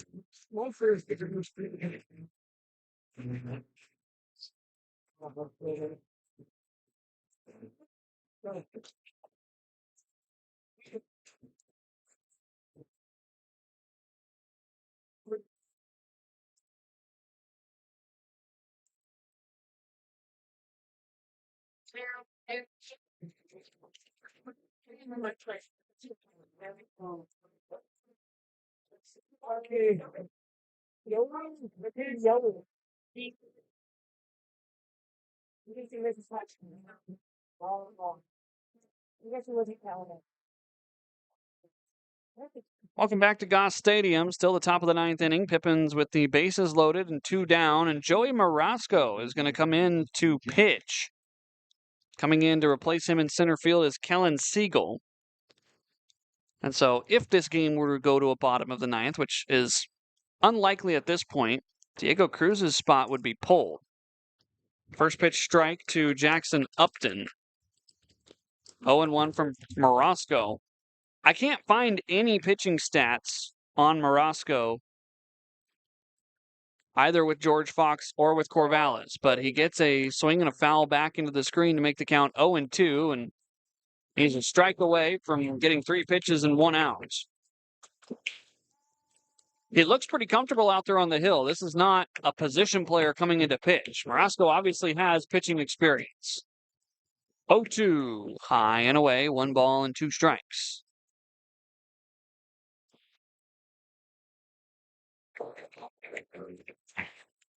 In their program, Marasco not listed as a two-way. He's listed as an infielder. He's been playing the outfield all day. 1-2, lifted out towards shallow right center. First chance for Siegel. Neither he nor Myers is going to get there. 1 run home. Here comes a second, Parker Burt. 2 RBI single by Jackson Upton, and it's 11-6 here in the top of the 9th. A little bit of silence here from the Corvallis crowd. They were kind of hoping to go home after that pitch. 16. Tommy Lamb ends up at third. Jackson Upton gets a pair of RBI, and now here's Cole French. First offering, a strike right on the outer half, 0-1. French 2 RBI today. Single and a walk.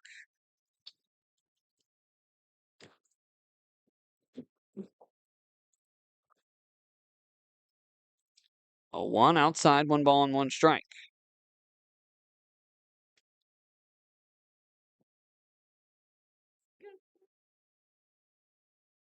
Marasco set at the belt, runners at the corners, 1-1. This misses down and away. 2 balls and a strike. I'd love it if Cole could pick up an RBI hit here. That would pretty much solidify him for a player conversation afterward. Pitch misses high and away, 3-1. I'm on the fence. Tommy Lamb's got 3 walks and an RBI single. Jackson Upton with a walk and the 2 RBI single. We've also got Parker Burt with a couple of walks and a single. 3-1. There's a strike, and the Pippins down to their final 1 of those. With 2 outs, Jackson Upton is going to be off with the pitch. Marasco coming set. There goes Upton. The pitch cut on and missed, and Cole French strikes out to end this ballgame. We're done 4 minutes before 10, 9:56 p.m. here in Corvallis, Oregon. Total game time of 3 hours and 20 minutes. Corvallis takes the game, takes the first installment in this series, 11-6 the final score.